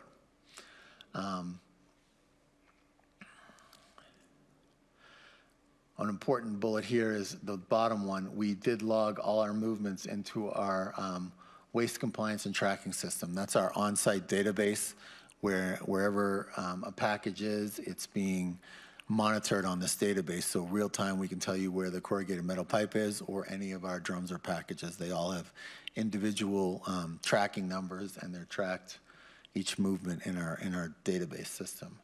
And that's really important because we are strictly controlled with our inventory in various places, and it's very important that we can use an electronic tracking system. So when we check inventory, which we do frequently, but when we do it for compliance reasons, we can do it at the touch of a button. Dome 375 Permacon at Technical Area 54 is a structure designed to prevent release of contamination to the outside environment. If you were on the tour, you understand how there's a dome, and then there's a metal Permacon inside of it that's used for contamination. The Permacon itself has its own individual ventilation system to isolate, workers in the dome from any contamination. It's pulled directly out of the dome into a filter bank so that the environment and our workers are protected. And the process at the Dome 375, that's where we will receive the transported CMP from either directly from the pit or from pad 10. And we will move it onto rollers that you'll see a photo here in a minute of the rollers. And when it's outside the permacon in the rollers, and then it's pulled through cell 1 into cell 2 for segmentation. And it's cut in cell 2, put into waste packages, and then the waste packages are moved into cell 3, where they're decontaminated before they exit the permacon after a radiological survey to show that we can have it safely in the dome and available for direct handling of our workers. That is a picture of the gantry crane that lifts the corrugated metal pipe. We'll have the truck parked here. The gantry crane will pick it up and put it on the rollers. So that is actually sitting on the rollers. You see it's the roll-up door on the right as it goes to cell 1. There's a winch that will open that door, and the winch goes all the way to cell 2, and we'll attach the winch line to it and pull it through the rollers into the cutting position. Is this familiar to anyone, I hope? Great. A hydraulic shear system is used for size reduction of the corrugated metal pipes in cell 2 of Dome 375 permacon. This is a photograph of the actual shear system. If you went on the tour, you probably heard that this is the same design that's used to cut concrete bridges underwater. So that's why it's hydraulic. So when they go to demolish a bridge underwater and they have these giant concrete struts that are much thicker than our 30-inch corrugated metal pipe, so we knew the system was robust enough to effectively perform the work. But the hydraulic power unit is what powers the shear in there. And it's also known as a cigar cutter because if you've seen it, it has a blade and a blade a lot like a cigar cutter, and it'll come down and shear the concrete. And what you see here is the shroud enclosure. That is another protective measure for our workers. It's got its own separate ventilation system. So you can see that it's shrouded to make sure that any dust generated during the cutting stays away from our workers and goes straight to the ventilation out to the filter capture. The bottom photo that you see is the back of a corrugated metal pipe, and the front is in the actual cutting on the shear assemblies on the right here, and it's on the rollers getting ready to go in. So that's in cutting position. This photograph shows each corrugated metal pipe is cut into 5 segments. So we make 4 cuts, and obviously it's 20 feet long, so it ends up being about 4-foot long segments. What you see here in this photo is a grapple. This orange piece of equipment is a grapple, and it is using, it's holding a 4-foot segment of the corrugated metal pipe. This green bag you see, it's like a shower cap that goes on each end of the corrugated metal pipe because that's the exposed waste. So before we lift it, we put a shower cap on it to make sure that any loose pieces of concrete stay with the system and away from our workers. So it's picked up off the rollers, and you see it getting hoisted by another gantry crane right here, and it's going into this white standard waste box right here. You see this white box right here.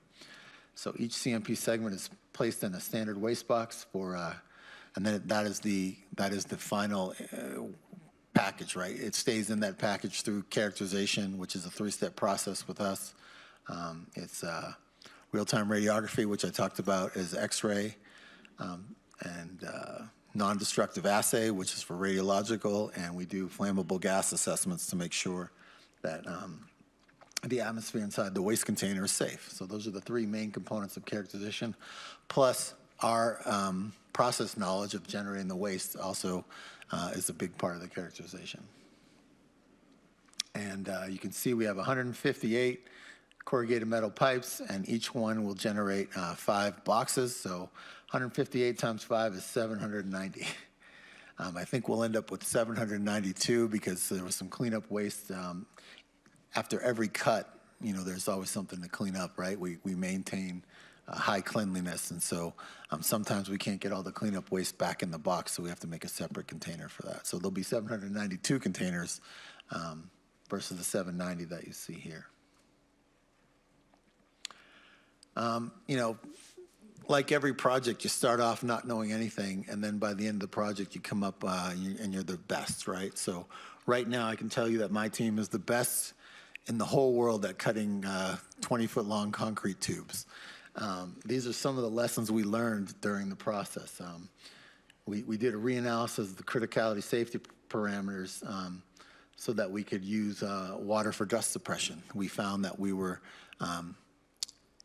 even though we had the shroud with its own ventilation system, we were generating dust, and we knew that if we had a way to spray some dust suppression on there, we'd be able to be more effective, but that wasn't allowed by the criticality safety analysis, so we had them reanalyze, and they were able to allow us to use a spray bottle to control dust. So that was a big win for us. We created a new defined area because when we started the project, you could only have like 1 CMP worth of material going through the entire process, and we found, you know, we don't move waste outside when the weather's bad. And so we would find ourselves being hampered from moving waste because it was bad weather day. So we had cut everything we could cut, but since we couldn't move it out of this dome into another dome, you know, we were kind of hampered a little bit. So we created a new defined area, and that was a nuclear safety evaluation as well. And that allowed us to be more productive on bad weather days. We changed our process flow path to allow CMPs to be moved directly from the retrieval work area to Dome 375. When we started the process, it had to go to pad 10. It had to go from the pit to pad 10 to the cutting area. And we realized, wow, that's an extra move. Like if we're keeping up, you know, we can just move it from the pit to the cutting area. And that was a change. And just know that every change that we do involves changes in our safety analyses, our procedures, and so it's a very rigorous process. And we cross-trained our material handling crew to support CMPs. So when we started the project, our CMP crew was doing all the movements, and we found, hey, if you're doing the movements, then you're not doing the cutting. And that was the critical path on the project. So we trained some other parts of the crew to be able to move the corrugated metal pipes. And so that way we could really focus on the cutting and keep that crew there all the time doing that scope. So that was another big win for us. And those are 4 key steps of how we became the best corrugated metal pipe cutters in the whole world. Now, I know no one else is doing it, but that's why we're the best. Switching over to Pit 9. Pit 9 is our next large project. As I said earlier, it has about 4,079 containers in it. And those containers are, you see a couple different kind of containers in this pictograph. This is not just a wall. These are actually boxes, fiberboard boxes, and then inside is arrays of drums. And this was the way this is actual photograph of the waste being buried back in the day. That's how they buried it, and you saw the ladders and the individuals, and they put this waste inside Pit 9. And our job is to go dig it up and send it to the waste isolation pilot plant. That's our next major project. So there was 3,882 metal drums, 191 fiberglass reinforced plywood boxes, and 6 other containers on an asphalt pad. They were placed from November 1974 through November 1979. They were interring waste in Pit 9. The fiberglass reinforced plywood boxes, FRPs, contain large equipment, and they were stacked along the perimeter of the asphalt pad, and drums were stacked in the center of the fiberglass FRP arrays. 4 cells of approximately equal size is what makes up Pit 9. And with crushed tuff, we've talked about tuff here before. It's volcanic ash fused together. So crushed tuff was placed between the cells to serve as a fire break. And after waste was placed in the cell, the entire stack of waste within the cell was covered with plywood, plastic sheeting, and crushed tuff to the original grade of the pit. And then additional cover was placed over the pit as well. So there's some challenges associated with this next project. It's going to be a more complex project than the corrugated metal pipe project because our container integrity after being buried from 1974 to now is a little bit unknown. Drums were unvented. The standard now is to vent your drums for disposal to make sure that any buildup of a hazardous atmosphere is vented at all times. So there is a potential for flammable gases in this waste. There's missing or incomplete records for some of the containers, so we don't have great, it's called AK, acceptable knowledge, so we don't have that for all the containers. So we'll be doing extensive characterization as we dig this stuff up. Drums require venting. We talked about, since they're not vented, we'll have to vent them. I think I spoke earlier about how we're going to, we're currently designing with one of our subcontractors a drum ventilation enclosure, which is basically I would say that the unit would probably fit in this area between our seats right here, and you put a drum in there, and it keeps it safe from any pressure, any hazardous atmosphere, and it punctures the drum safely. So we're not trying to move it in a potentially pressurized state. And that's going to be part of our process. And so we have concerns over the stability of the rock walls for Pit 9, right? So we're not sure how well the walls are going to hold up. We don't know how the excavation was done.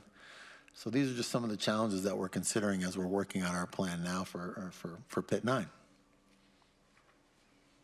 I talked about the Pit 9 ventilated, the Pit 9 ventilated closure is actually a cover over the entire pit. This is a photograph of one in Idaho, but something similar will be placed, a temporary enclosure for ventilation and safety. Will go over the entire pit when we're doing this process. And then inside that, there will be this drum vent enclosure that I already described. We have to do site prep and excavation to remove most of the overburden so that we can do some ground penetrating radar so we can get the specific dimensions of the pit and GPS locate that.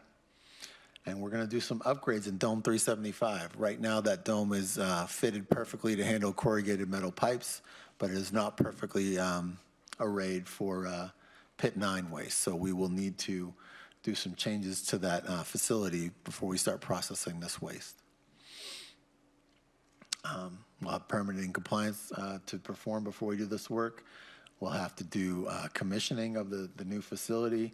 We'll have to show readiness to our client that we're ready to do this work. And obviously there's going to be a change to our documented safety analysis to allow this work. We're actually initiating revision 1 to the documented safety analysis for this work. And Rev 0 is not quite implemented yet. So it shows how far in advance we're thinking on this. Some of the upgrades to Dome 375 that I just mentioned, we're going to do a compactor for processing of empty overpack drums.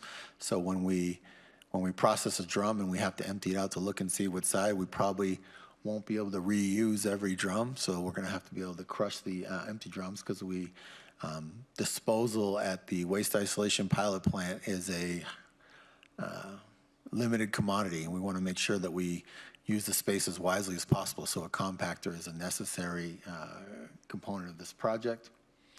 We're going to modify cell 3 to integrate this HIMAR glove box, and a glove box in this case will be a remote handling of the materials inside the drum, so we can open up a drum or open up a box and actually see what's inside there without having to do it manually. Or manually through a glove box. So we'll do it manually, but through gloves. We're going to upgrade the ventilation system. The Dome 375 ventilation system is not new, and so we're going to upgrade that and make sure it's ready to handle the higher load associated with what we think is more exposed waste compared to corrugated metal pipes. So we're going to make sure that we have a more robust ventilation system that can handle that. We'll remove the shear that we use for cell 2. There will be no corrugated metal pipes in Pit 9, so that space will be made available for new work. And modify cell 1 for introduction of the boxes and removal of the cover. So all 3 cells will be used in the Pit 9 project, where right now cell 1 is mostly a transport cell, and cutting in cell 2 and decontamination in cell 3 is what we do now. We'll use all 3 cells plus the HIMAR glove box for the Pit 9 project.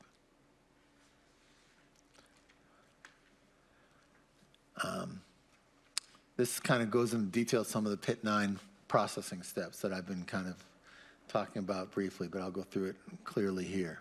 So we transfer the fiberboard reinforced plywood, or fiber, what is it? The reinforced plywood box from PIT 9 to 375 in a bag.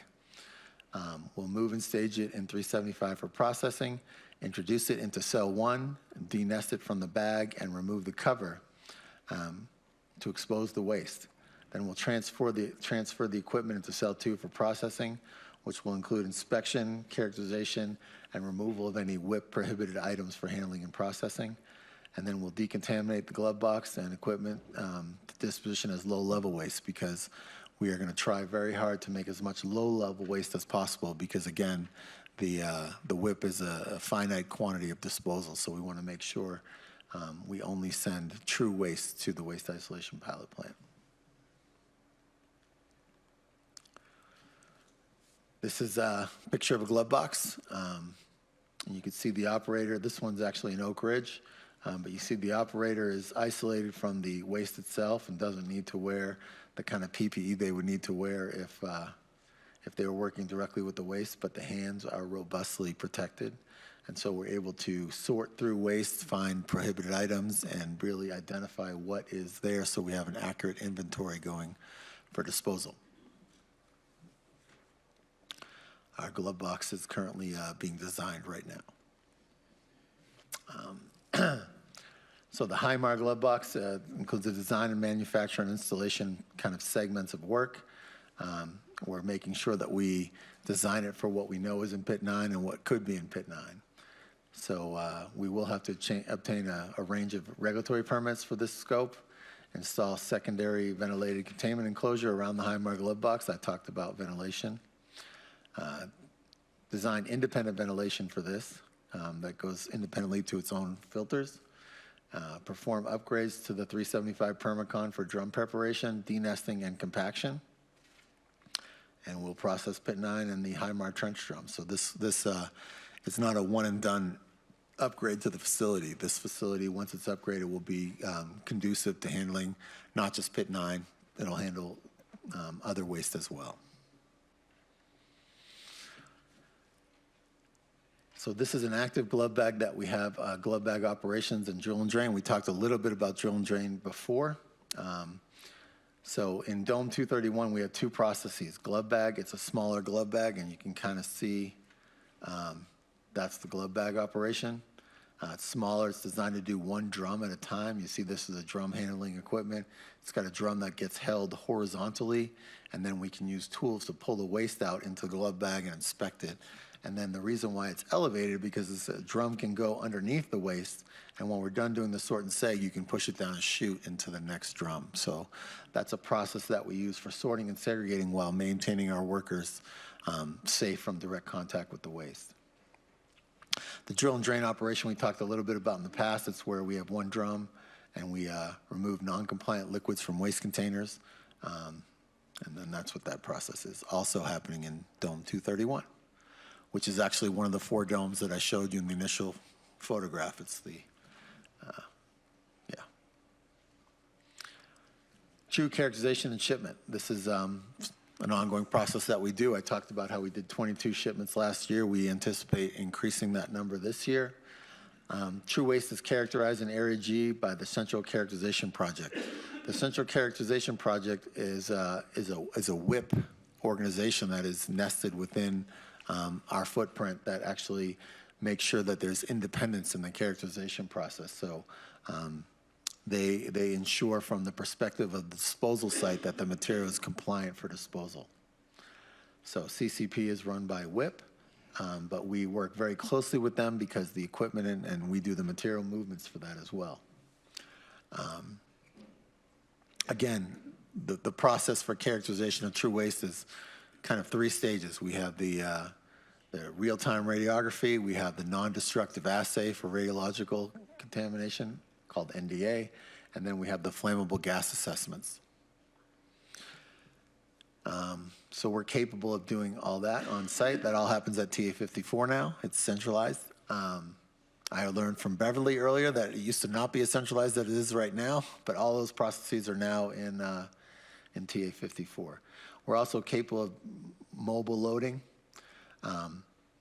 We can do our own loading of shipments, but in general, the Central Characterization Project does most of the loading of our shipments at the facility on TA54 that they operate, which is the RANT facility here. Radiological assay, but they don't do radiological assay anymore. It's a remnant name. So, but that's where shipments are mostly loaded and shipped off-site to the waste isolation pilot plant. But we are also capable of doing our own loading, which we maintain readiness for. We're getting there. The next slide is on the universal drum assay and segregation system. This is developed by Antex Corporation. It's a new technology of an old spin. I've talked about non-destructive assay before. This is a non-destructive assay system as well, but it incorporates different geometries for the measurement of the samples. And the idea behind this new technology is that with the new geometry, they can get a lower error component. You know, whenever you measure anything, there's always an uncertainty, like, you know, I don't know, this room is 120 feet plus or minus 20 feet is my guess, right? And if I use the laser pointer, I could get a lot more accurate measurement, and the plus or minus would be a lot lower. Well, this radiologically gives you a lower error term. And the idea is when you characterize waste to become true waste, right, and have to go to the limited space within the waste isolation pilot plant, you have to add the uncertainty to your guess, right, because we're a conservative industry. So again, I talked about how to be called true waste, it has to be 100 nanocuries per gram. So if I do a measurement with technology A and it's 80 nanocuries per gram plus or minus 20, that tags out to 100 and it becomes true waste. If I use a more accurate system and it's 80 nanocuries per gram plus or minus 10, then it's only 90, and it will not be considered true waste, and it will save disposal space at WIP. So this new technology has the potential of reducing the volumes of transuranic waste that are required to go in the waste isolation pilot plant and really conserving that national resource of true waste storage space. So this was a project that it's for the whole EMLA complex, but it was performed at our site at TA54, and we've collected all the samples that we need, and now we're evaluating the data to see how effective that new technology is. Does it really achieve that that reduction, potential reduction in true waste volume through characterization? Low-level mixed waste, moving away from true, there were 1,883 containers of low-level mixed waste at our contract start in our legacy inventory, right? Now we're down to less than 100 of those containers. And as I stated earlier, we will not build up that volume again because EMLA has tasked us with maintaining 180 days of, you know, when you generate it, you ship it. So this is really an ounce of prevention, right? We had more than a pound of cure dealing with 1,883 containers. So now we're going to be doing more of a prevention strategy for building up our inventory of low-level waste. Pit 8. We will embark on a Pit 8 feasibility study in fiscal year 2025. This is really where you assess the different, you look at the waste and you assess the different remedies. And so, you know, similar to what we're talking about with MDAC, the Pit 8 will result in different options and a recommendation when the feasibility study is complete. This feasibility study will start in fiscal year 2025, but it will not finish until after we complete Pit 9 because some of the characterization data will, because Pit 8 is adjacent to Pit 9, once Pit 9 is empty, we'll be able to take some lateral samples and really look and see what it's like inside Pit 8, you know. So we will start the feasibility study, but it's going to be a long and winding road. But you can see that Pit 8 is very similar to Pit 9 and the means that was used to do the disposal, as you can see from the photograph on the right. A little bit more detail on that. Phase 1 will begin in fiscal year 2025, and Phase 2 will anticipate starting fiscal year 2028 after the Pit 9 remediation is complete. And I made it. I'm sure there's going to be some questions.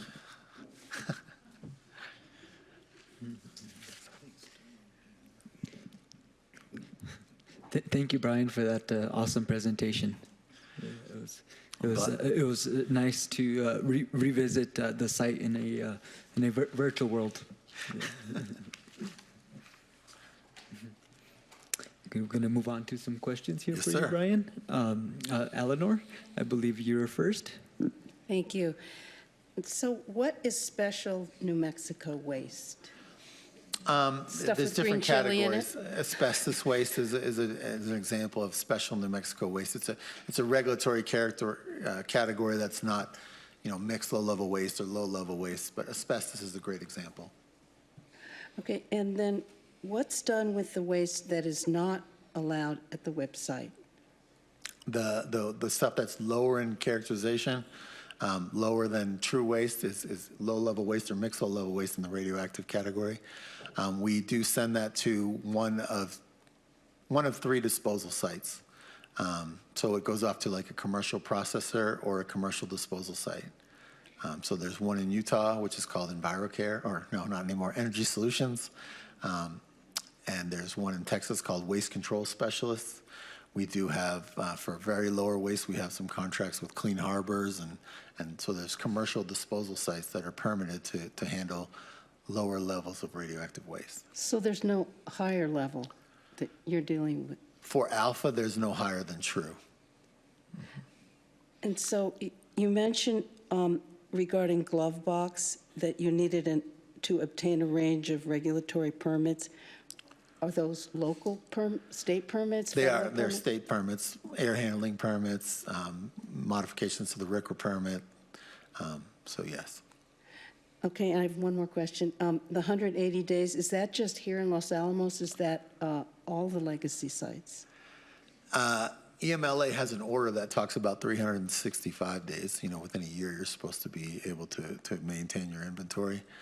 So DOE has a mandate, but we're trying to achieve a better metric for that at 180 days versus a year. That's just here? That's just here. Okay, thank you. Thank you, Eleanor. I believe, Beverly, you're next. Go ahead. I think the CMP project and Pit 9, they're really fabulous. They're fantastic, very impressive. But my question is, we have about 2,500 drums of legacy waste, true waste, in storage above ground currently. So why add to the inventory? So you're increasing the inventory, which increases the risk to the public, to the workers, having more above ground waste. Why was it so important to start these before reducing substantially the above ground inventory of drums currently in storage? The whys are usually a supposition, right? Do you want me to defer that, or do you want me to take a shot? So with legacy waste, it's a very slow process to characterize it. It's older waste. We have to gather the acceptable knowledge, run all the data. It takes about 6 months or so to get the entire characterization package together. We've worked off a lot of our inventory of characterized waste, and so the remaining inventory will involve extensive characterization, which takes time. With newly generated waste, a lot of that information has been captured because we're the ones that generated the waste. So we can maintain a steady state of a higher rate of shipping using a combination of the legacy waste that takes longer to characterize and the newly generated waste that takes less time to characterize. So we can maintain a volume while we work both populations, because at the end of the day, our mission is to move as much waste as we can, off. I hope that answered. Thank you, Beverly. Sterling, got a question or comment for us? Thank you. Thanks, Brian. Let's see, my questions are, you mentioned that there are 3 non-WIP sites that take, I think you said low-level mixed waste and one other category of waste. And you mentioned a site in Utah, a site in Texas, and you didn't mention the third. Where's the third? The third is actually owned by the Department of Energy, and it's in Nevada. In Nevada? Yes, sir. Oh, okay. All right, thank you. And what's the number of drums, or whatever they're called, at pit 8? We haven't got that far. I don't have that information. I could probably take that as a lookup. It might have been in this slide, Okay, but I don't recall it. I didn't. We're just embarking on the feasibility study now. Yeah. So gathering that data is part of the initial steps of the feasibility study. So Okay, and your assumption, it sounds like, is that from here going forward, the waste, the new gen waste will go to WIP, right? the new gen true waste will go to WIP. True waste, Yeah. okay. Where does the new gen non-true waste go? If it's radioactive, it goes to one of those 3 sites that we talked about. Uh-huh, And if it's non-radioactive, it could go to an industrial waste disposal. I see. I mentioned Clean Harbors is one that we okay. use. All right, thank you. Yes, sir. Thank you, Sterling.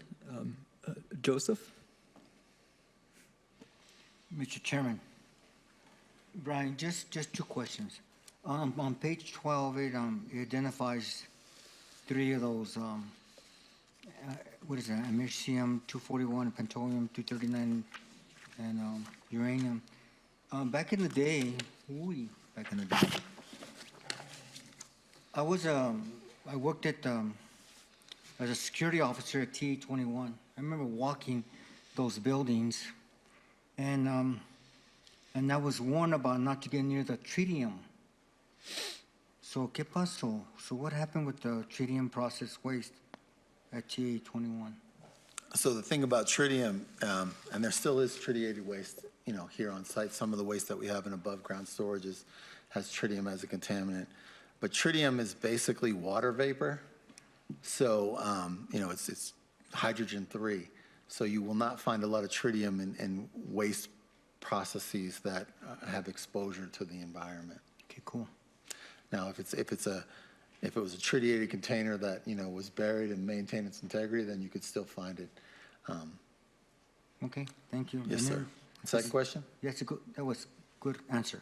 And then on page, what was it, page 22, you talked about the dust suppression at any, regardless TA-54, et cetera.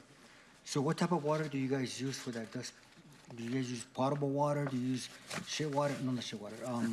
Effluent treated waters, or what do you use for clean? We would just use, potable water in this case. I mean, just, we would gather it from the sink. We'd actually, what we use for this process is we mix the water with a specially chemical that's approved by Waste Isolation Project Plant, Waste Isolation Pilot Plant.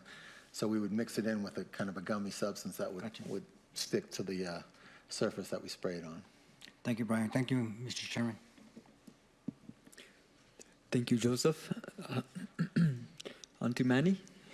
Vice Chair Manny, thank you. The legacy waste that's being stored above ground, is that characterization being completed concurrent while you're generating the new waste then? Correct. So you're not losing time in answer to Beb's question? I think if we're mixing, some of our resources are working on legacy waste and some of our resources are going to be working on new generated waste. So, if we just shipped legacy waste, we would be able to ship a higher volume of legacy waste likely. But if we do this combination, we'll be able to ship a higher volume of total true waste off. Okay. That caused another hand to go up. Yeah. My second question was, maybe I missed it. Are the CMPs completed? The CMPs are not completed. We're at 130 out of 158, so 82% complete with segmentation. Okay. And I believe that was it. Well, the CMPs, the description said there was a concrete plug at either end. Is the entire contents of that Yes. Yeah. They would CMP solidified or mixed with concrete? solidified What did because you we use find? concrete. Okay. Yeah. So when we mix the concrete with the plug, we would use no waste in the recipe. But when we mix the concrete to go into the rest of the corrugated metal pipe, you would add, waste from the processes into the slurry. So it would be a matrix of concrete and water and waste versus and just then concrete and water for the plug. I guess my last concern or observation is that this is going to be the third hole we put this stuff in. I hope it's the last. It's supposed to be the last, yep.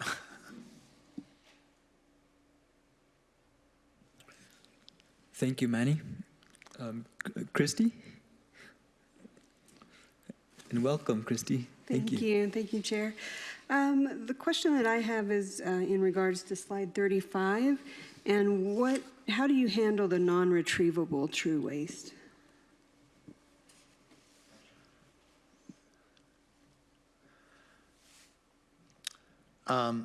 So in the example of Pit 8, you do a feasibility study for it, and then you determine non-retrievable in this case just means when it was interred, it wasn't designed to be, we didn't put it in a configuration that we know we're going to dig it up, right? That was an unknown, so it's called non-retrievable, where the CMP project was retrievable. We knew we were going to retrieve it.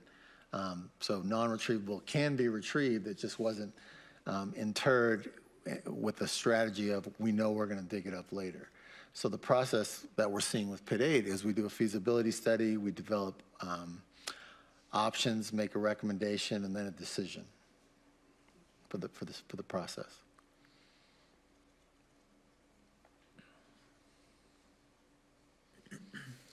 Thank you, Ryan. Thank you, Christy. Mark?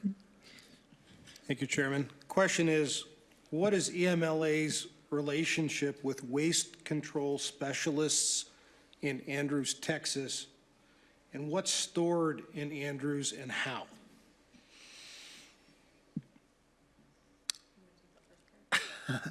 The relationship is we are a client of theirs. We have a contract with them to perform waste disposal activities, as far as N3B has its own contract for waste disposal activities. So we can ship them low-level waste and mixed low-level waste from N3B for disposal at Waste Control Specialists in Texas. So to elaborate, how much of that is diverted to Andrews, Texas from WIP? Diverted how? Well, you got a stream of waste coming from Los Alamos. Mm-hmm. It could be headed to WIP, but some of it's classified differently and goes to Andrews. Correct. So out of that volume, how much of that goes to Andrews and how much goes to WIP? Yeah, I could use the total metrics from last year. We shipped, but I guess I would have to go to the drums in this presentation that you have.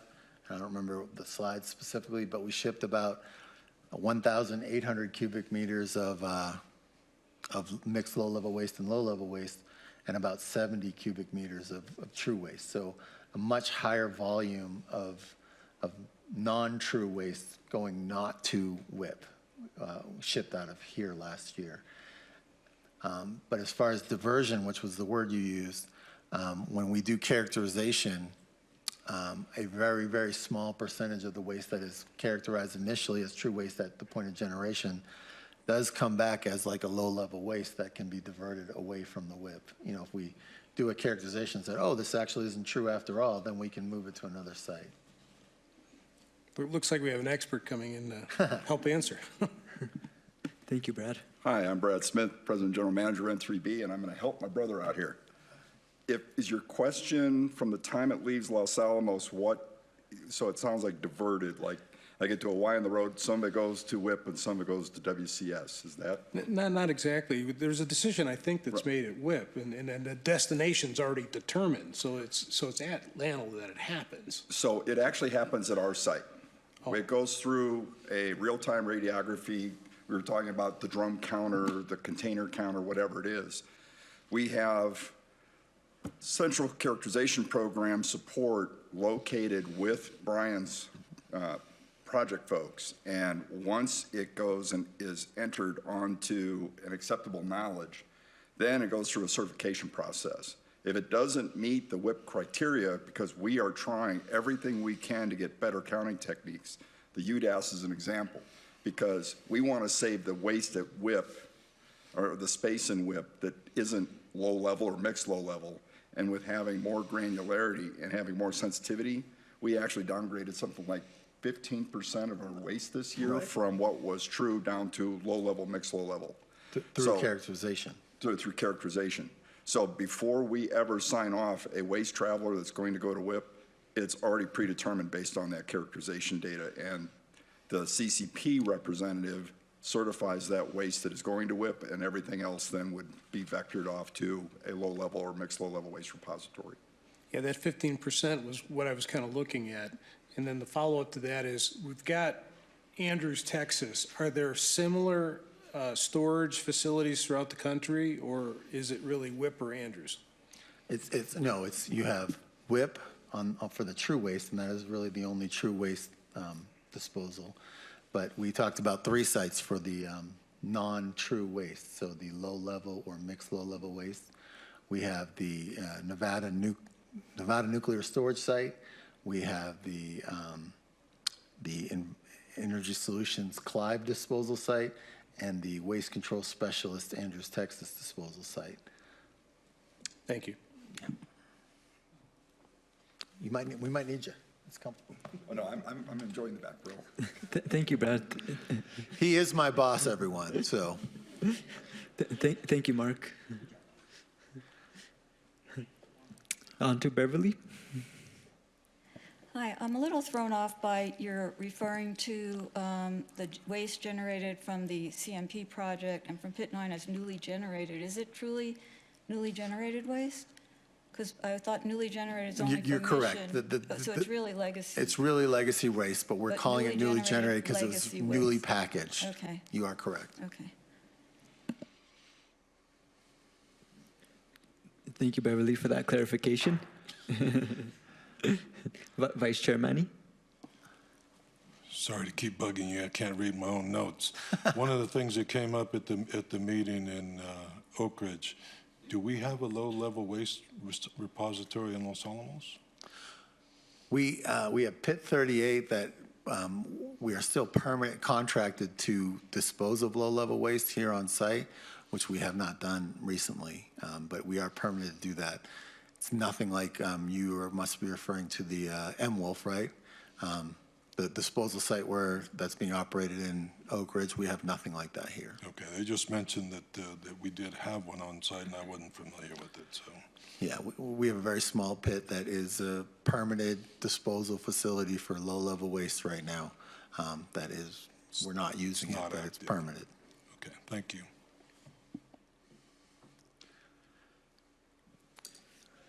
Any members online have any questions for us? Seeing and hearing none, I just got one quick follow-up question for you, Brian. You had mentioned during the presentation that you guys don't move any of those corrugated pipes during inclement weather. Is that to prevent any leaching from those pipes, or is that for worker safety? It's a little bit of both.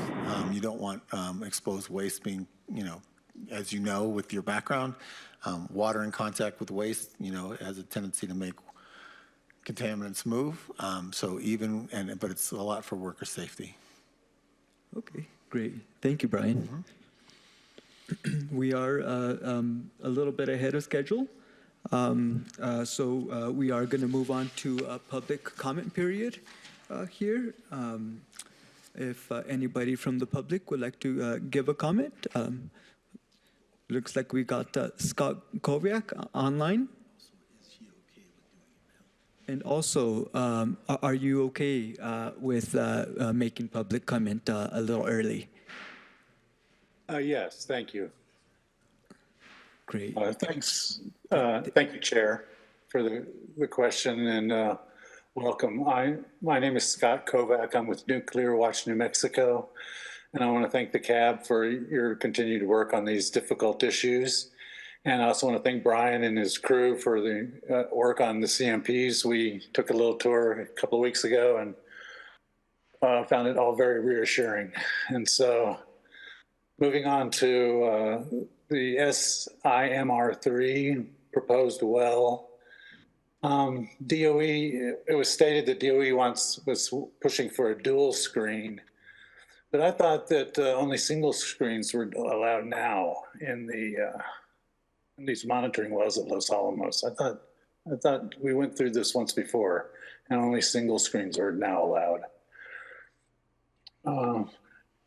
Going back to the CAB here, the CAB, I think the CAB might think about making a recommendation for funding their new website, because these presentations have to go somewhere. Like since I don't get them anymore before the meeting, it would be nice. And you say you put them on the website, but they haven't showed up there yet. So, thank you. So, in this presentation, in the recent presentation, just want to remind everybody that the wastes in slide 8 are just the ones that are currently planned to be removed. There's another 800,000 some odd cubic yards of waste that's planned to be left behind and capped and covered at Los Alamos. And as far as the feasibility study goes, that the cover, you showed a picture of the cover, the idea should be to put wheels on that and just roll over to pit 8 or pit 10 next to it and excavate those wastes too while you're at it, in my humble opinion. Thank you very much. Thank you, Scott.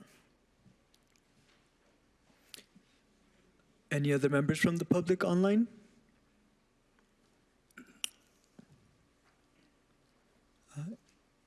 Anybody in the room? No?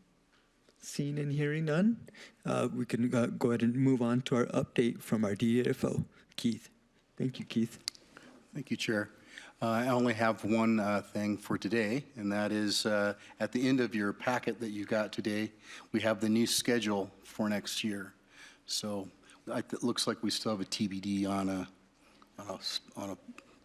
venue, but that's at the end of your packet that you should have. And mine's even in a purple. So there you go. That's all I had. And unless there's questions. Yes, Mark. Mark?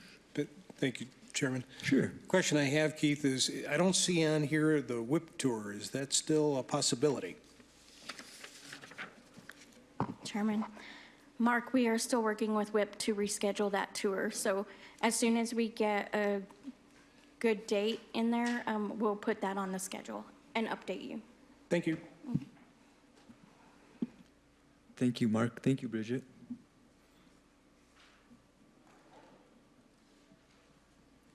We got one more question. Oh, looks like we got one more question here from Christy. Go ahead. Thank you, Chair. Just a follow-up to something that Mark alluded to earlier. As someone who's fairly new to the board, and even in today's meeting, I've heard a lot of recommendations coming through, recommendations and public comment.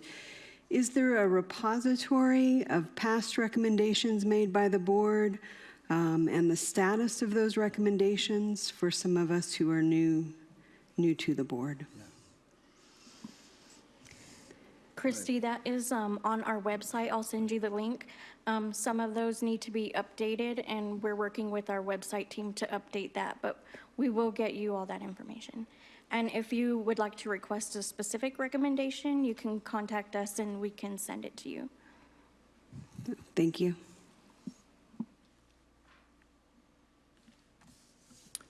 I did just want to thank again board members for attending today, both in person and online.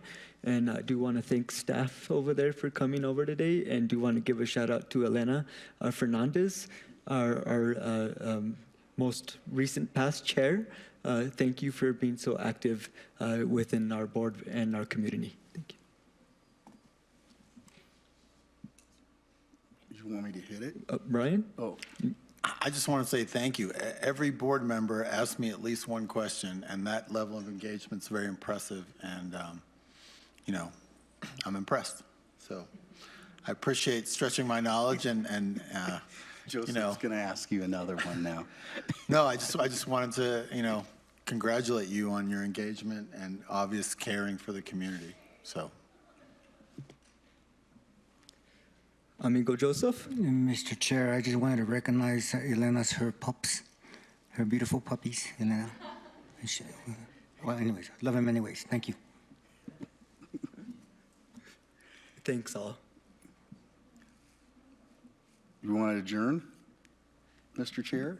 Go right ahead, Keith. All right. With that, we're going to adjourn the meeting today at 3:54. Thank you, everybody, for your time. Thank you.